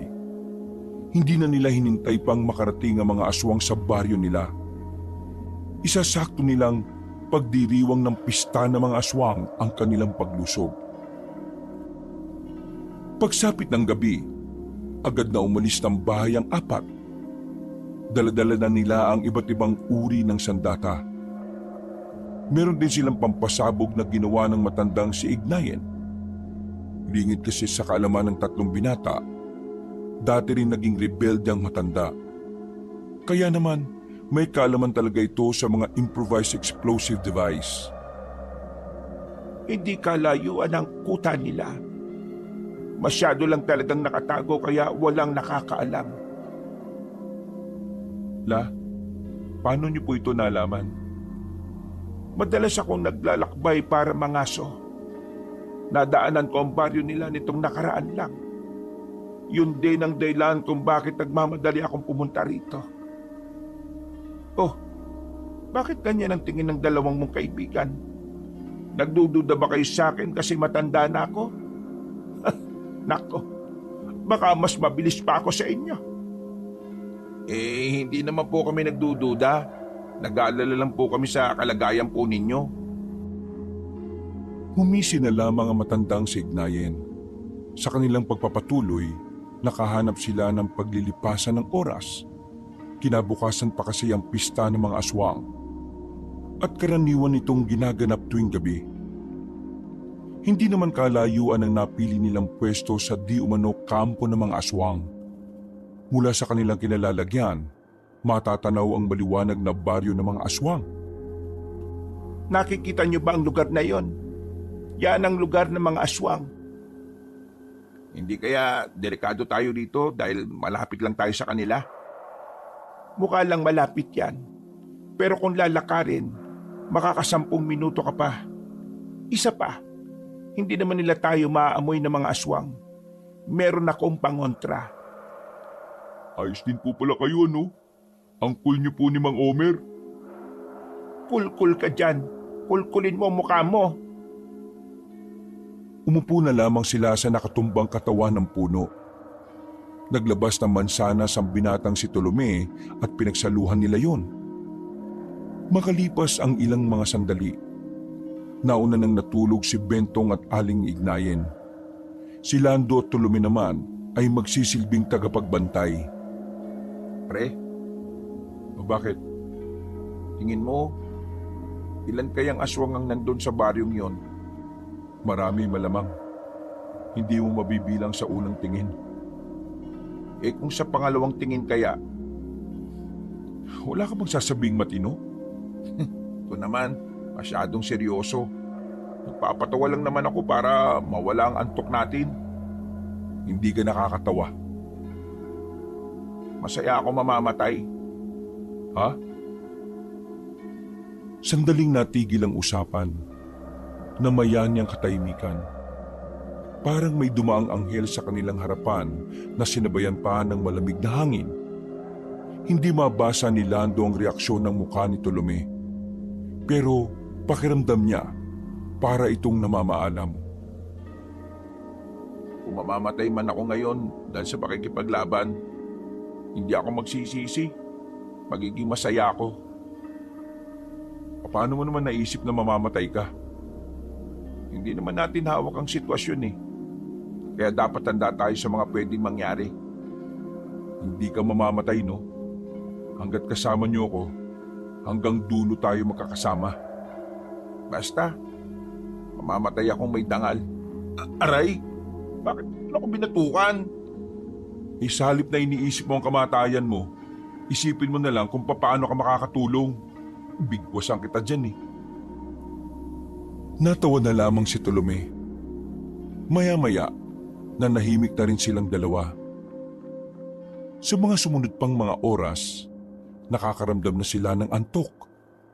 Mabuti na lang ay oras na rin ang palitan nila. Ginising na nila si Aling Ignayen at Bentong. Pero pipikit pa lamang sila nang bigla silang kalabitin ni Bentong. May mga paparating. Magtago raw tayo. Ay nako, kainis naman oh. Gumapang sila palapit sa halamanan. Nagtago sila sa likod. Mga ilang sandali lang, nakita nila ang ilang aswang na may mga daladalang tao. Tingin nila, idadagdag lang yun sa mga iaalay at gagawing handa sa pista. Lola, wala pa tayong gagawin? Hayaan lang natin sila. Kapag gumawa tayo ng eksena, madali nilang maaabisuhan ng mga kasama nila sa baryo. Masisira ang plano natin. Ang plano, aatake tayo habang abala sila. Gugulatin natin sila para marami agad ang mabawas sa kanila. Kahit kating-katina ang kamay ni Lando, wala siyang nagawa kundi ang sundin ng kanyang lola. Huminga na lamang siya ng malalim para maikalma ang kanyang sarili. Nang makalagpas na ang mga aswang, ay nakahinga na rin sila ng maluwag. Dahil may posibilidad na dumaan ulit ang mga aswang doon, naisipan ni Aling Ignayen na mag-iba ng pwesto. Sa pagkakataong ito, ay medyo malayo na sila para makasigurong ligtas sila sa panganib. Pwede na kayong bumalik sa pagtulog. Hindi na. Nawala na po ang antok ko, La. Inaantok pa ako pero kinakabahan ako eh. Baka paggising ko, kaharap ko na si San Pedro. Hindi na sila dinalaw ng antok. Nanatili na lamang silang mulat hanggang sa sumapit na ang liwanag. Dahil isang buong araw pa silang maghihintay, minabuti na lamang nilang gumala-gala sa kagubatan. Naghanap na muna sila ng hayop na pwede nilang makain. Pero sa halip na hayop ang matagpuan nila, isang grupo ng mga aswang ang nagpapahinga ang nadaanan nila. Maraan silang nagtago sa gilid. Hindi sila maaaring mag-ingay dahil magigising ang mga yon.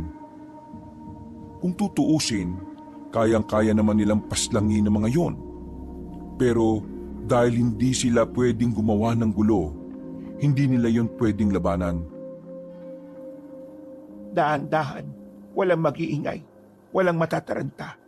Dadaan lang tayo sa gilid. Malalagpasan na sana nila ang mga natutulog na aswang nang biglang naapakan ni Bentong ang malutong na sanga ng puno. Naalarma sila nang makitang sabay-sabay na nagising ang mga aswang. Lahat ng yun ay napatingin sa kanilang direksyon. Dumapa lang sila para hindi sila makita. Babalik na sana sa pagtulog ang mga yon nang kagatin naman ng langgam sa singit si Tolome. Hindi man ito sumigaw, pero para itong uod na inasinan. Nakalika ito ng ingay na naging dahilan para mabuko sila ng mga aswang. Wala na tayong magagawa, La. Palag-palag na ito. Nauna nang lumabas ang binatang si Lando. Agad namang nagpalit ng anyo ang mga aswang. Dahil mapapalaban na rin naman sila, hinanda na rin ni Aling Ignayen ang kanyang mutya ng lawin. Tumalas ng maigi ang kanyang paningin. Mas nakikita na niya ang malinaw na bawat galaw ng mga kalaban nila. Tila ang mutya na yun ang nagiging salamin niya. Sa pag-atake ng mga aswang, gumapang si Lando. Malakas ang kapangyarihan ng mutya ng kuko ng pusa. Kaya naman, hindi nabantayan ng mga aswang na yun ang bawat kilos niya. Nagmamadali si Landong lagasin ng mga yun bago pa makapagsumbong sa baryo. wala pang 5 minuto, nakabagsak na ang lahat ng aswang. Ang iba ay naghihingalo pa. Kaya naman, tinarak niya yun ng mahaba nitong kuko. Pabira ka naman, pre. Wala man lang kaming nagawa. Kailangan natin bilisan. Kung hindi, baka may makatakas pa. Hinilan nila ang katawan ng mga aswang sa tagong lugar. Para yun hindi makita ng iba pang aswang na mapapadaan sa gawing yon. Ipinagpatuloy na lamang nila ang paghahanap ng makakain na parabang wala lang nangyari. Kalaunan, nakakita rin naman sila ng baboy ramo na paggala-gala. Nang makumpirmang hindi yun aswang, ay siya nila itong ginawang agahan. Malaki-laki ang baboy ramo kaya kahit na papaano ay nagkasya naman ito sa kanilang 4. Sarap pala ng ganito, no? Yung diretso-litsyon agad, wala nang linis-linis. Malamang, diretso na. Anong akala mo, may oras pa tayo para maglinis? Ganito ang buhay namin noon ni Omer. Tuwing maglalakbay kami para maghanap ng mga halamang gamot, naghahanap na lamang kami ng mga hayop na kakainin. Madalas namin kainin noon palaka o kaya dagang bukid. Ang sarap iihaw. Sarap naman talaga ang buhay sa gubat nung wala pang mga aswang eh. Nung dumating kasi mga aswang, parang delikadong lugar na rin ang gubat. Ang sabi noon ng tatay ko, noon daw, maraming bata naglalaro sa kagubatan. Pero mula nang magparamdam ang mga aswang, wala nang kabataan na makikita doon. Pinagbabawalan na ng mga magulang. Maiba lang ah. Naalala niyo ba yung sinabi ng matandang lalaki na nakausap mo, Lando? Di ba, nasabi niya na hindi siya ang pinakamalakas? Meron silang inaalagaan na isang aswang na masasabi nilang pinakamalakas sa lahat. Tingin mo, kakayanin ba natin ang mga aswang na yun? Wala tayong ideya. Kapag nakaharap natin, doon pa lang natin malalaman. Pero huwag kayong kabahan. Hanggat hindi ako nababahala, hindi yun magiging hadlang. Napatango na lamang ang 2 binata. Habang ang matandang babae naman ay napapangiti na lang na tinitingnan si Lando. Nakikita kasi nito si Omer sa katauhan ng binata. Matapos ang kanilang agahan, nakahanap na naman sila ng mas tagong lugar na medyo malayo na sa baryo ng mga aswang. Liblib na yon, kaya nakasisiguro silang hindi na sila matutunton ng mga aswang doon. Dahil sa puyat at pagod, hindi na nila napigilan ang sarili na makatulog. Sa sobrang sarap ng kanilang tulog, hapon na nang magising ang 3 binata. Pagtingin nila sa paligid, hindi nila makita ang matandang si Ignayen. Naalarma si Lando. Madali siyang napabangon at agad na nagising ang kanyang diwa. Si Lola Ignayen. Ewan ko, pare-pareho tayong tulog eh. Ito naman si Bentong, nakatulog na naman nung gabi. Sana nagbantay ka na lang. Dito lang kayo. Hahanapin ko si Lola. Hindi tayo dapat mag-iwaiwalay, no? Nasama na kami. Hinanap nila ang matandang si Ignayen ng mga sandaling yon. Agad na namayani ang kaba sa kanilang kalooban. Nababahala si Lando sa kanyang lola. Naisip niya pa lang na may nangyaring masama rito ay parang hindi na niya kakayanin.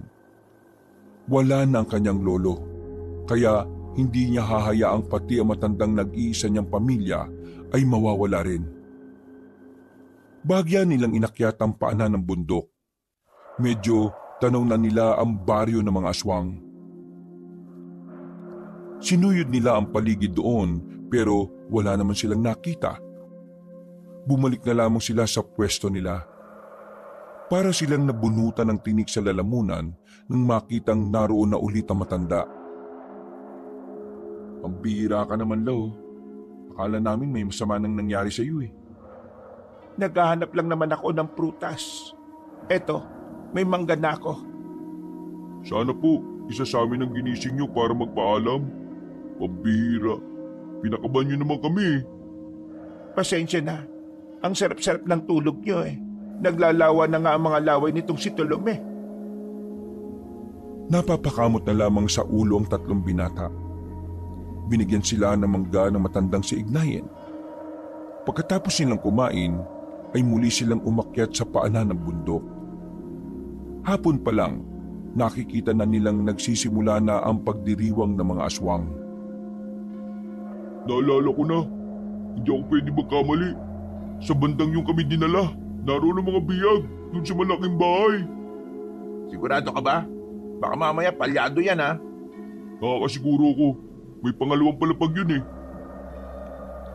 Pagsapit ng 6:00 ng gabi, magsisimula na ang kanilang pista. Bandang 8:00 tayo lalapit. Mga bandang 9:00 kasi sila magsisimulang galawin ang mga bihag nila. Hapunan nila bandang 11:00. Sa oras na yan, saka tayo aatake. Mabilis na lumipas sa mga oras. Sumapit na nga ang pinakahihintay nilang oras. Nagsimula na silang maglakad. Pero bago pa man sila makarating doon, isang matandang lalaki na ang humarang sa kanila. Kahit medyo madilim, ay nakikilala ni Lando ang matandang yun. Mukhang may gustong makisali sa pista ng mga aswang. Napatigil sila at napahigpit ang hawak sa mga sandata. Habang si Lando naman ay inilabas na rin ang mahahaba niyang kuko. Kung mapayapa kayong dadalo, wala namang problema. Marunong kaming tumanggap ng bisita. O teka, may bago kayong kasama. Sino itong matandang ito? Ako lang naman ang kapatid ng taong pinaslang mo. Kapatid ni Omer? Tingnan mo nga naman. May damdamin na naman pala akong nasaktan dahil sa kanyang pagkamatay. Totoo nga ang nasa agap kong balita. Masyado kang madaldal. Para kang puwet ng manok na putak ng putak. Magugustuhan niyo ba kung magsiseryoso ko ngayong gabi? Mas magugustuhan namin kung ngayong gabi ka na rin mamamatay. Hindi ko kayo hahayaang makalapit sa baryo namin. Dahil anumang oras, muli nang babangon ang tinuturing naming Panginoon. Ang hukom.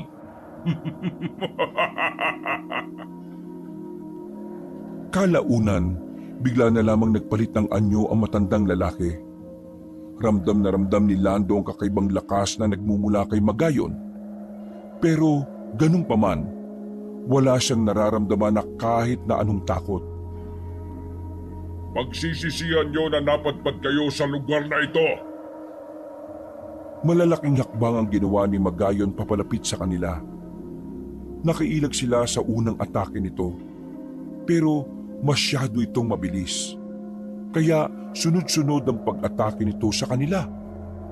Makailang ulit na tinangka na madakma sila. Bentong! Gumalaw ka dyan! Binatukan ni Tolome ang binata na makitang natulala na lamang si Bentong, buti naman at natauhan nito kaagad. Sa sunod na paglapit sa kanila ni Magayon, si Aling Ignayen na ang pinuntiryan nito. Pero handang-handa ang matandang babae sa laban na yon, kaya hindi rin ito basta-basta. Nakipagsabayan ang matanda kay Magayon. Kitang-kita ang kausayan nito kahit na may edad na. Maya-maya pa, nasugatan na ni Aling Ignayen ang aswang na yon. Nakakuha na rin ang pagkakataon si Lando para siya naman ang makalapit. Mabilis at mataasan lundag na ginawa niya. Walang pagdadalawang isip niyang pinatama ang kanyang mahahabang kuko sa likuran ni Magayon. Dahil sa nung mga sandaling yon, napansin nilang iniinda kagad ng kanilang kalaban ang ginagawa nila. Kaya naman walang sinayang na pagkakataon si Lando. Sunod-sunod na kalmot, suntok at sipa ang ginawa niya. Lahat ng katawan ng matanda ay pinatamaan na niya. Hindi pa siya nakontento. Ibinaon niya ng malalim ang kanyang mahahabang kuko sa bandang balakang ni Magayon. Buong akala nila ay matatalo na nila ang aswang na yon, pero nagsisimula pa lang pala ang laban.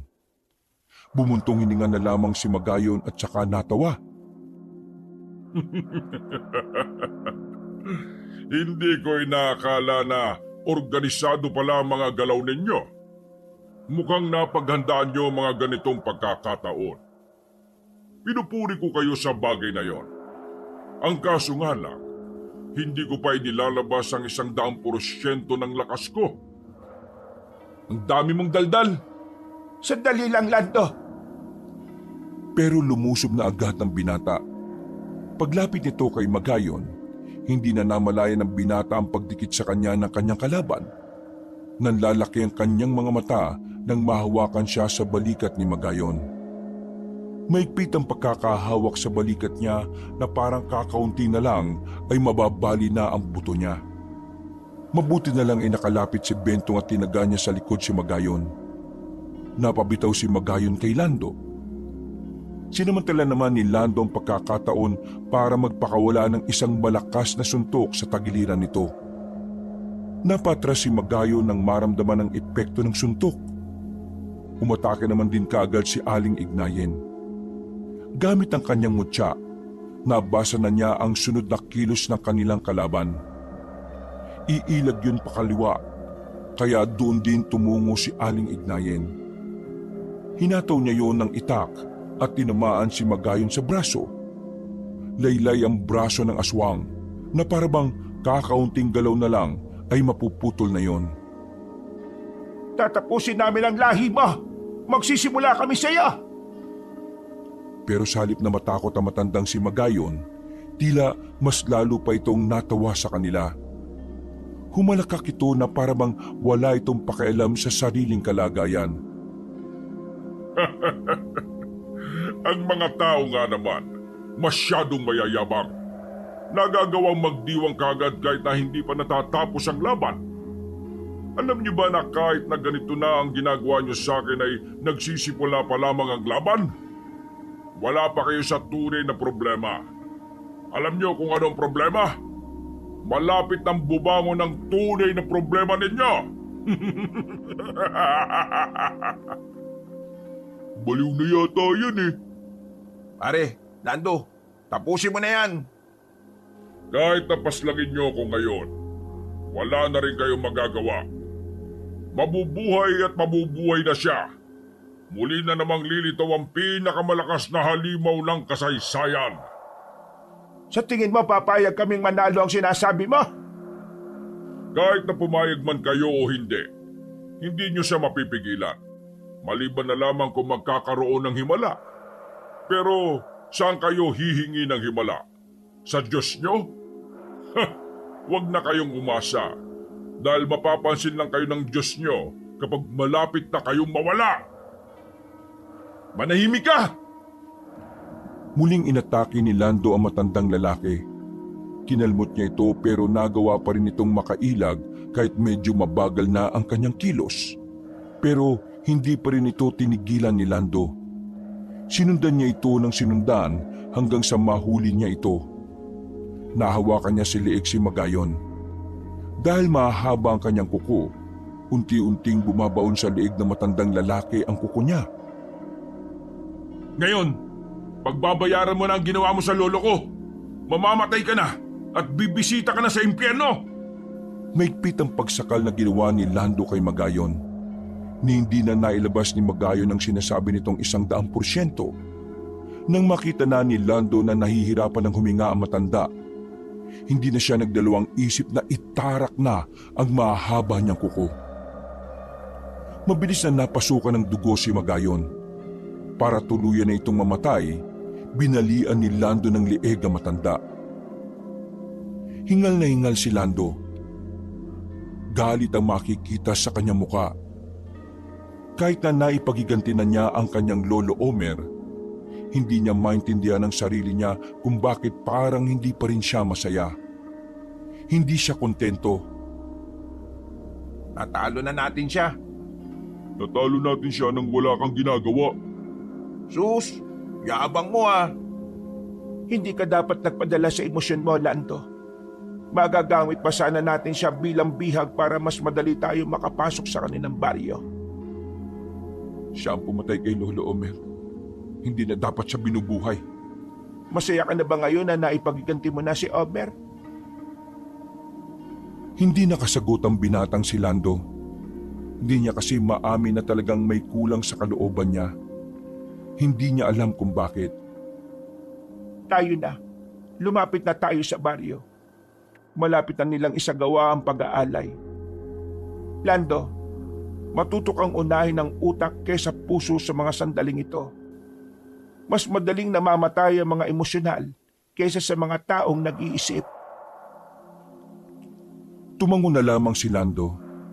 Aminado naman siyang masyado siyang nagpadala sa galit. Masyado siyang nilamon ng konsepto at ideya ng paghihiganti. Noong mga oras na yon, kalmado na ang kalooban ni Lando. Unti-unti na silang lumalapit. Hanggang sa abot kamay na nga nila ang baryo. Nagmasid-masid sila sa paligid. Hindi nagtagal, nakita na nga nila ang lugar kung saan nagtitipon-tipo ng mga aswang. Tila nagsasagawa sila ng ritual. Parang pagdarasal ang katumbas nito sa mga tao. Nang masiguro nilang marami-rami na ang mga naroroon, inilabas na nila ang mga bombang nagawa nila. Ang mga bombang yon ay hindi lang basta-basta pasabog. Naglabas ito ng amoy na makakasakit sa ilong at utak ng mga aswang. Kailangan natin puntahan ang bawat anggulo. Dito ako. Kayo naman doon sa magkabilang dulo. Bumalik na lang kayo rito kapag naibato nyo na ang bomba. Magbibilang ako ng 1 minuto. Kailangan nandito na kayo kagad. Matapos ng bilang, ihahagis nyo ang bomba. Tayo na. Nagsimulang magbilang ang matandang si Ignayen. At pagkatapos nga ng bilang nito, narinig na ang makakasunod na pagsabog. Lasog-lasog ang katawan ng mga aswang na naroroon. Makakatakas pa sana ang iba, pero dahil sa nakakasulasok na amoy, nahihilo mga yun at tuluyang bumabagsak sa lupa. Matapos ang halos 8 beses na pagsabog, nakita-kita ulit sila. Patagumpay ang kanilang ginawa dahil kakaunting aswang na lang ang natitirang kakalabanin nila. Lumabas na sila sa kanilang pinagtataguan. Naglakad sila papasok ng baryo. Lahat ng makikitang aswang ay mga nahihilo pa.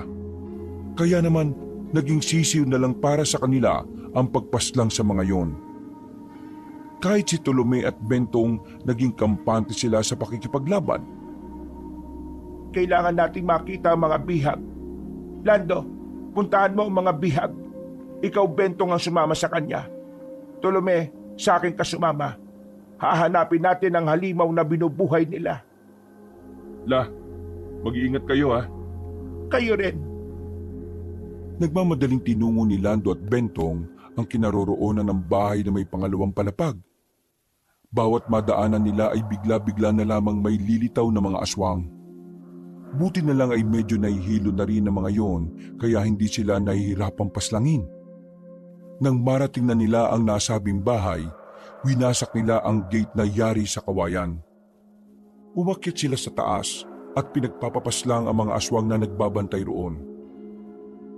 Diyan, nasa loob ang mga bihag.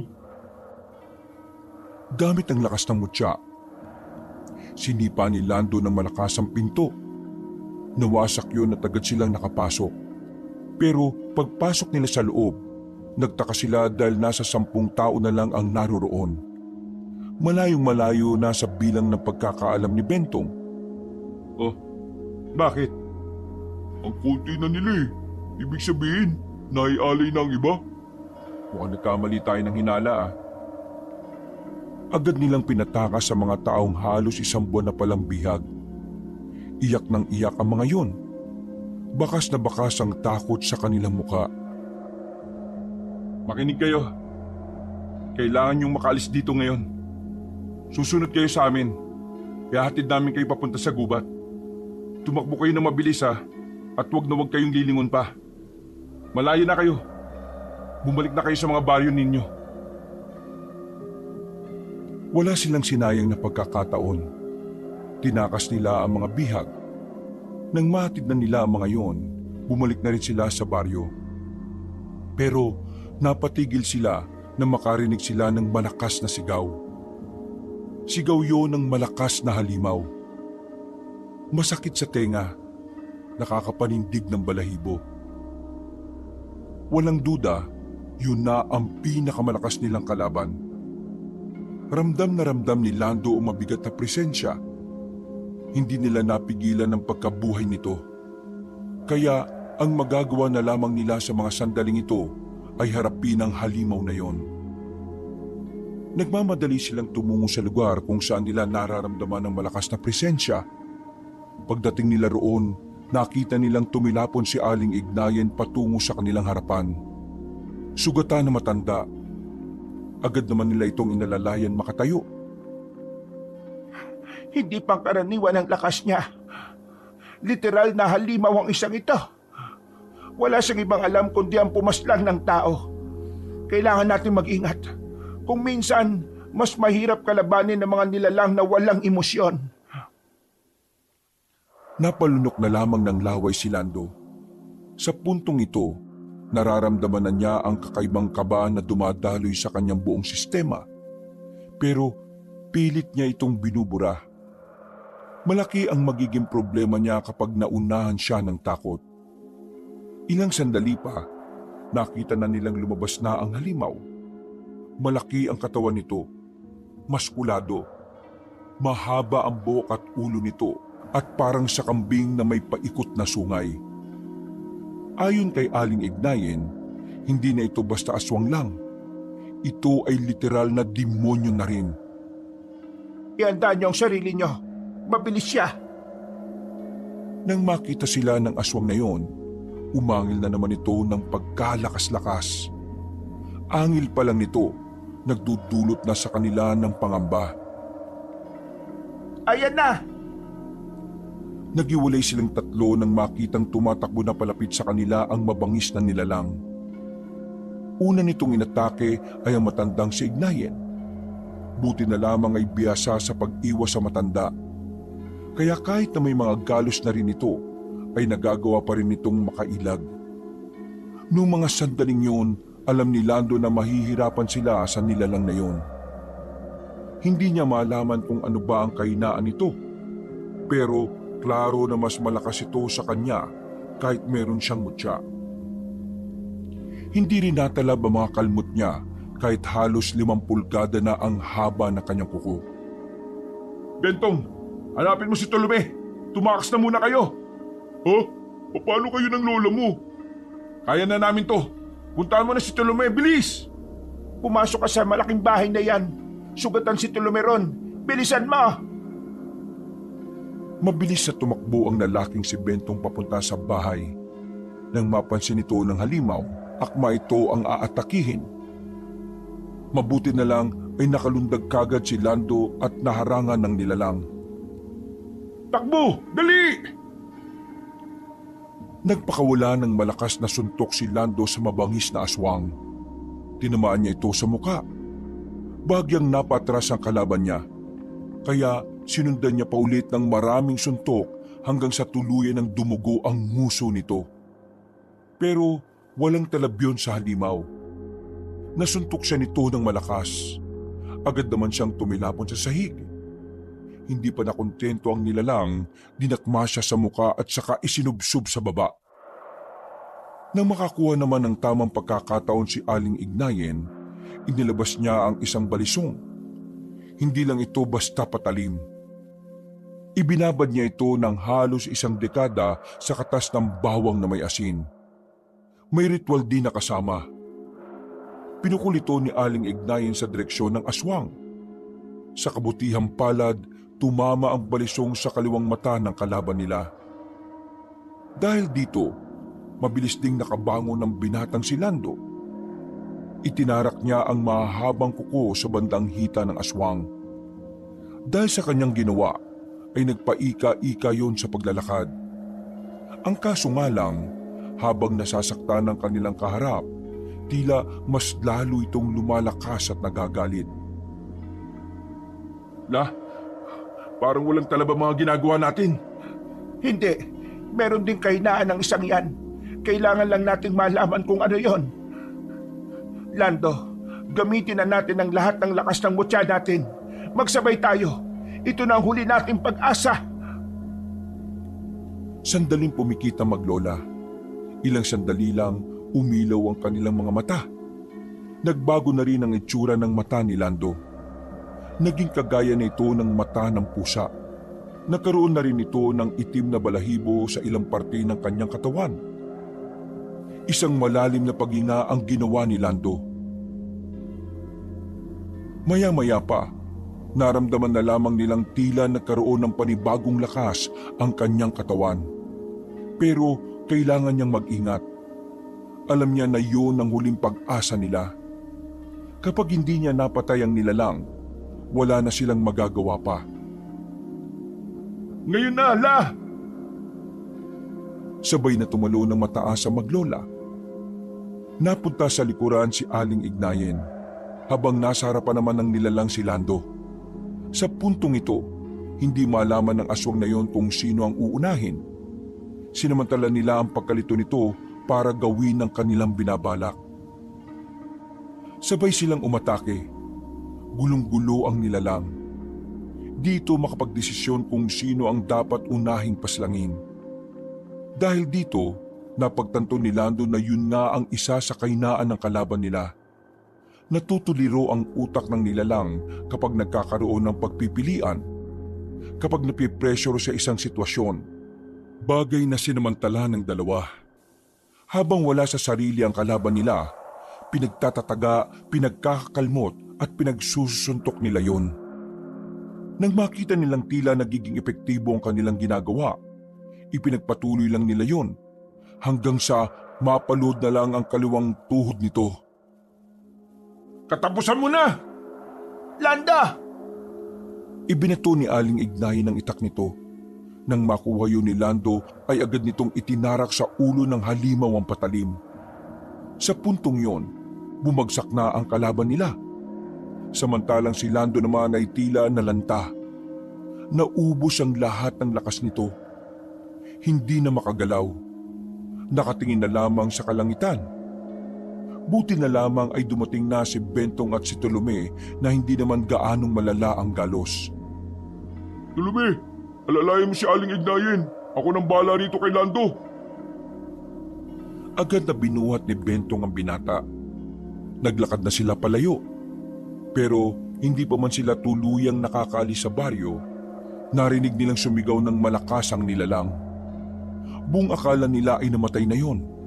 Pero nagtindigan na naman ang mga balahibo nila sa ideyang tila isang immortal ang kalaban nila. Kahit si Aling Ignayen hindi rin makapaniwala. Sa buong buhay kasi nito, yun ang unang pagkakataon na may nakaharap silang ganoong klase ng aswang. Dahil hindi nakakayanin na maglola, minabuti ni Bentong at Tolome na umatras na lang muna sa laban. Pumasok sila sa kagubatan at muling humanap na matataguan. Pre, ayos ka lang ba? Magsalita ka naman oh. Uy! Naubos ang lakas niya. Para na siyang patay at utak na lang ang gumagana. Yan ang gagawin natin ngayon. Hindi na ba makakabalik sa dati si Lando? Masakit mang sabihin pero hindi ko rin alam. Ngayon lang nangyari ito. Napailamos na lamang sa sariling muka ang dalawang binata. Bigla silang nawala ng pag-asa habang nakikita si Lando na nakadilat lang. Walang kahit na anong tugon mula rito. Aling Ignayen, paano kung masundan tayo ng aswang ngayon? Mamamatay na lang ba tayo? Umalma ka nga lang. Hindi makapag-isip na maayos sa'yo si Aling Ignayen eh.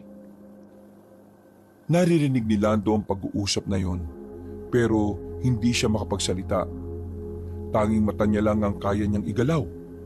Pakiramdam niya, tinakasan na siya ng kaluluwa niya. Pakiramdam niya ay patay na siya. Habang pinapakinggan ng tatlo na nag-uusap, biglang narinig ni Lando ang boses ng batang si Mingming. Natagpo na lang niya ang sarili niyang nasa gilid na palasya ng puno. Pinapanood ng sariling katawan. Nang tumingin siya sa gilid, nakita niya ang pusang itim. Nag-usap naman sila nito gamit lang ang kanilang utak. Kung magiging literal tayo ngayon, patay ka na. Utak mo na lang ang gumagana. Alam mo ba kung bakit nangyayari yan? Hindi kita maintindihan. Ipaliwanag mo nga sa akin. Hindi mo nagawang kontrolin ng maayos ang iyong mutya. Ang mutya mismo ang kumukontrol sa'yo. Binigyan ka niya ng lakas pero hindi niya alam kung kakayanin mo. Kaya ayan, nanlata ka. Para kang kangkong na nalamog. Kangkong na nalamog? Huwag mo na nga lang intindihin ang kangkong. Intindihin mo ang sarili mo ngayon. Teka. Paano ko pala maibabalik ang lakas ko? Tulungan mo naman ako. Hindi pa patay ang kalaban namin. Mapapahamak sila Lola kapag nakita sila ng halimaw na yon. Kaya nga ako narito para tulungan ka eh. Pero ito lang ang tatandaan mo ha. Sa oras na hindi mo magamit ng maayos ang mutya, kasunod nun maaari ka nang mamatay. Bibigyan kita ulit ng kapangyarihan. Ito na ang huli mong pag-asa para talunin ang aswang na yun. Hindi ko pa rin alam kung paano ko kukontrolin ang mutya eh. Itatak mo lang sa isipan mo ang pinakalayunin mo kung bakit mo siya ginagamit. Wala kang dapat maramdaman kundi positibo lang. Sa paraan na yan, magagamit mo na siya na maayos. Ngayon, bibigyan kita ulit ng kapangyarihan. Bigla na lamang siyang kinalmot ng pusa sa kamay. Nang umaray siya ay nakabalik na siya sa kanyang katawan. Bigla na lamang siyang nakabangon. Gulat na gulat sila Aling Ignayan ng mga sandaling yun. Tumuyo siya ulit. Parang wala lang nangyari. Masigla na ulit ang binata. Uy, ayos ka na ba? Ano ba nangyari sa'yo? Kanina parang mamamatay ka na eh.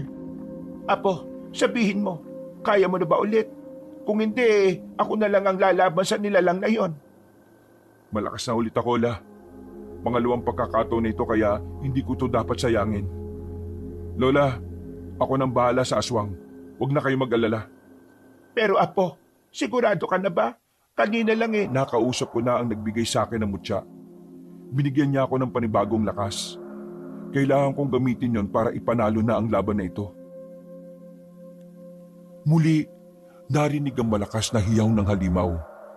Ramdam na ni Lando na papalapit sa kinaroroonan nila ang aswang. Kaya naman, hinanda na rin ng lalaki ang sarili niya. Pinalapad niya ang kanyang kuko na kasing lapad na ng sa kutsilyo. Kasing haba naman ito ng pangkaraniwang itak. Pinutol niya ang kuko niya sa hintuturo at yun ang magsisilbi niyang sandata. Ilang sandali lang, nararamdaman na rin nila ang mabibigat na yabag ng paa nito. Dito na lang kayo ah. Ako nang bahala sa kanya. Mga pre, alalayan niyo si Lola ah. Lumabas na si Lando sa kanilang pinagtataguan. Tumigil siya sa gitna ng nagtataasang puno. Nang makita siya ng halimaw, tumigil din ito.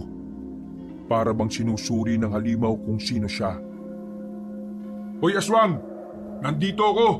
Ako na ang kalaban mo magmula ngayon. Ihanda mo sarili mo. Patayin mo ang taong yan! Nagsalubong ang kilay ni Lando nang marinig niya ang tinig na yon. Hindi siya makapaniwala na buhay pa rin si Magayon kahit na sinaksak niya na yon at binalian ng leeg. Ha? Paano ka nabuhay? Pinatay na kita! Hindi ako namatay, iho. Mamamatay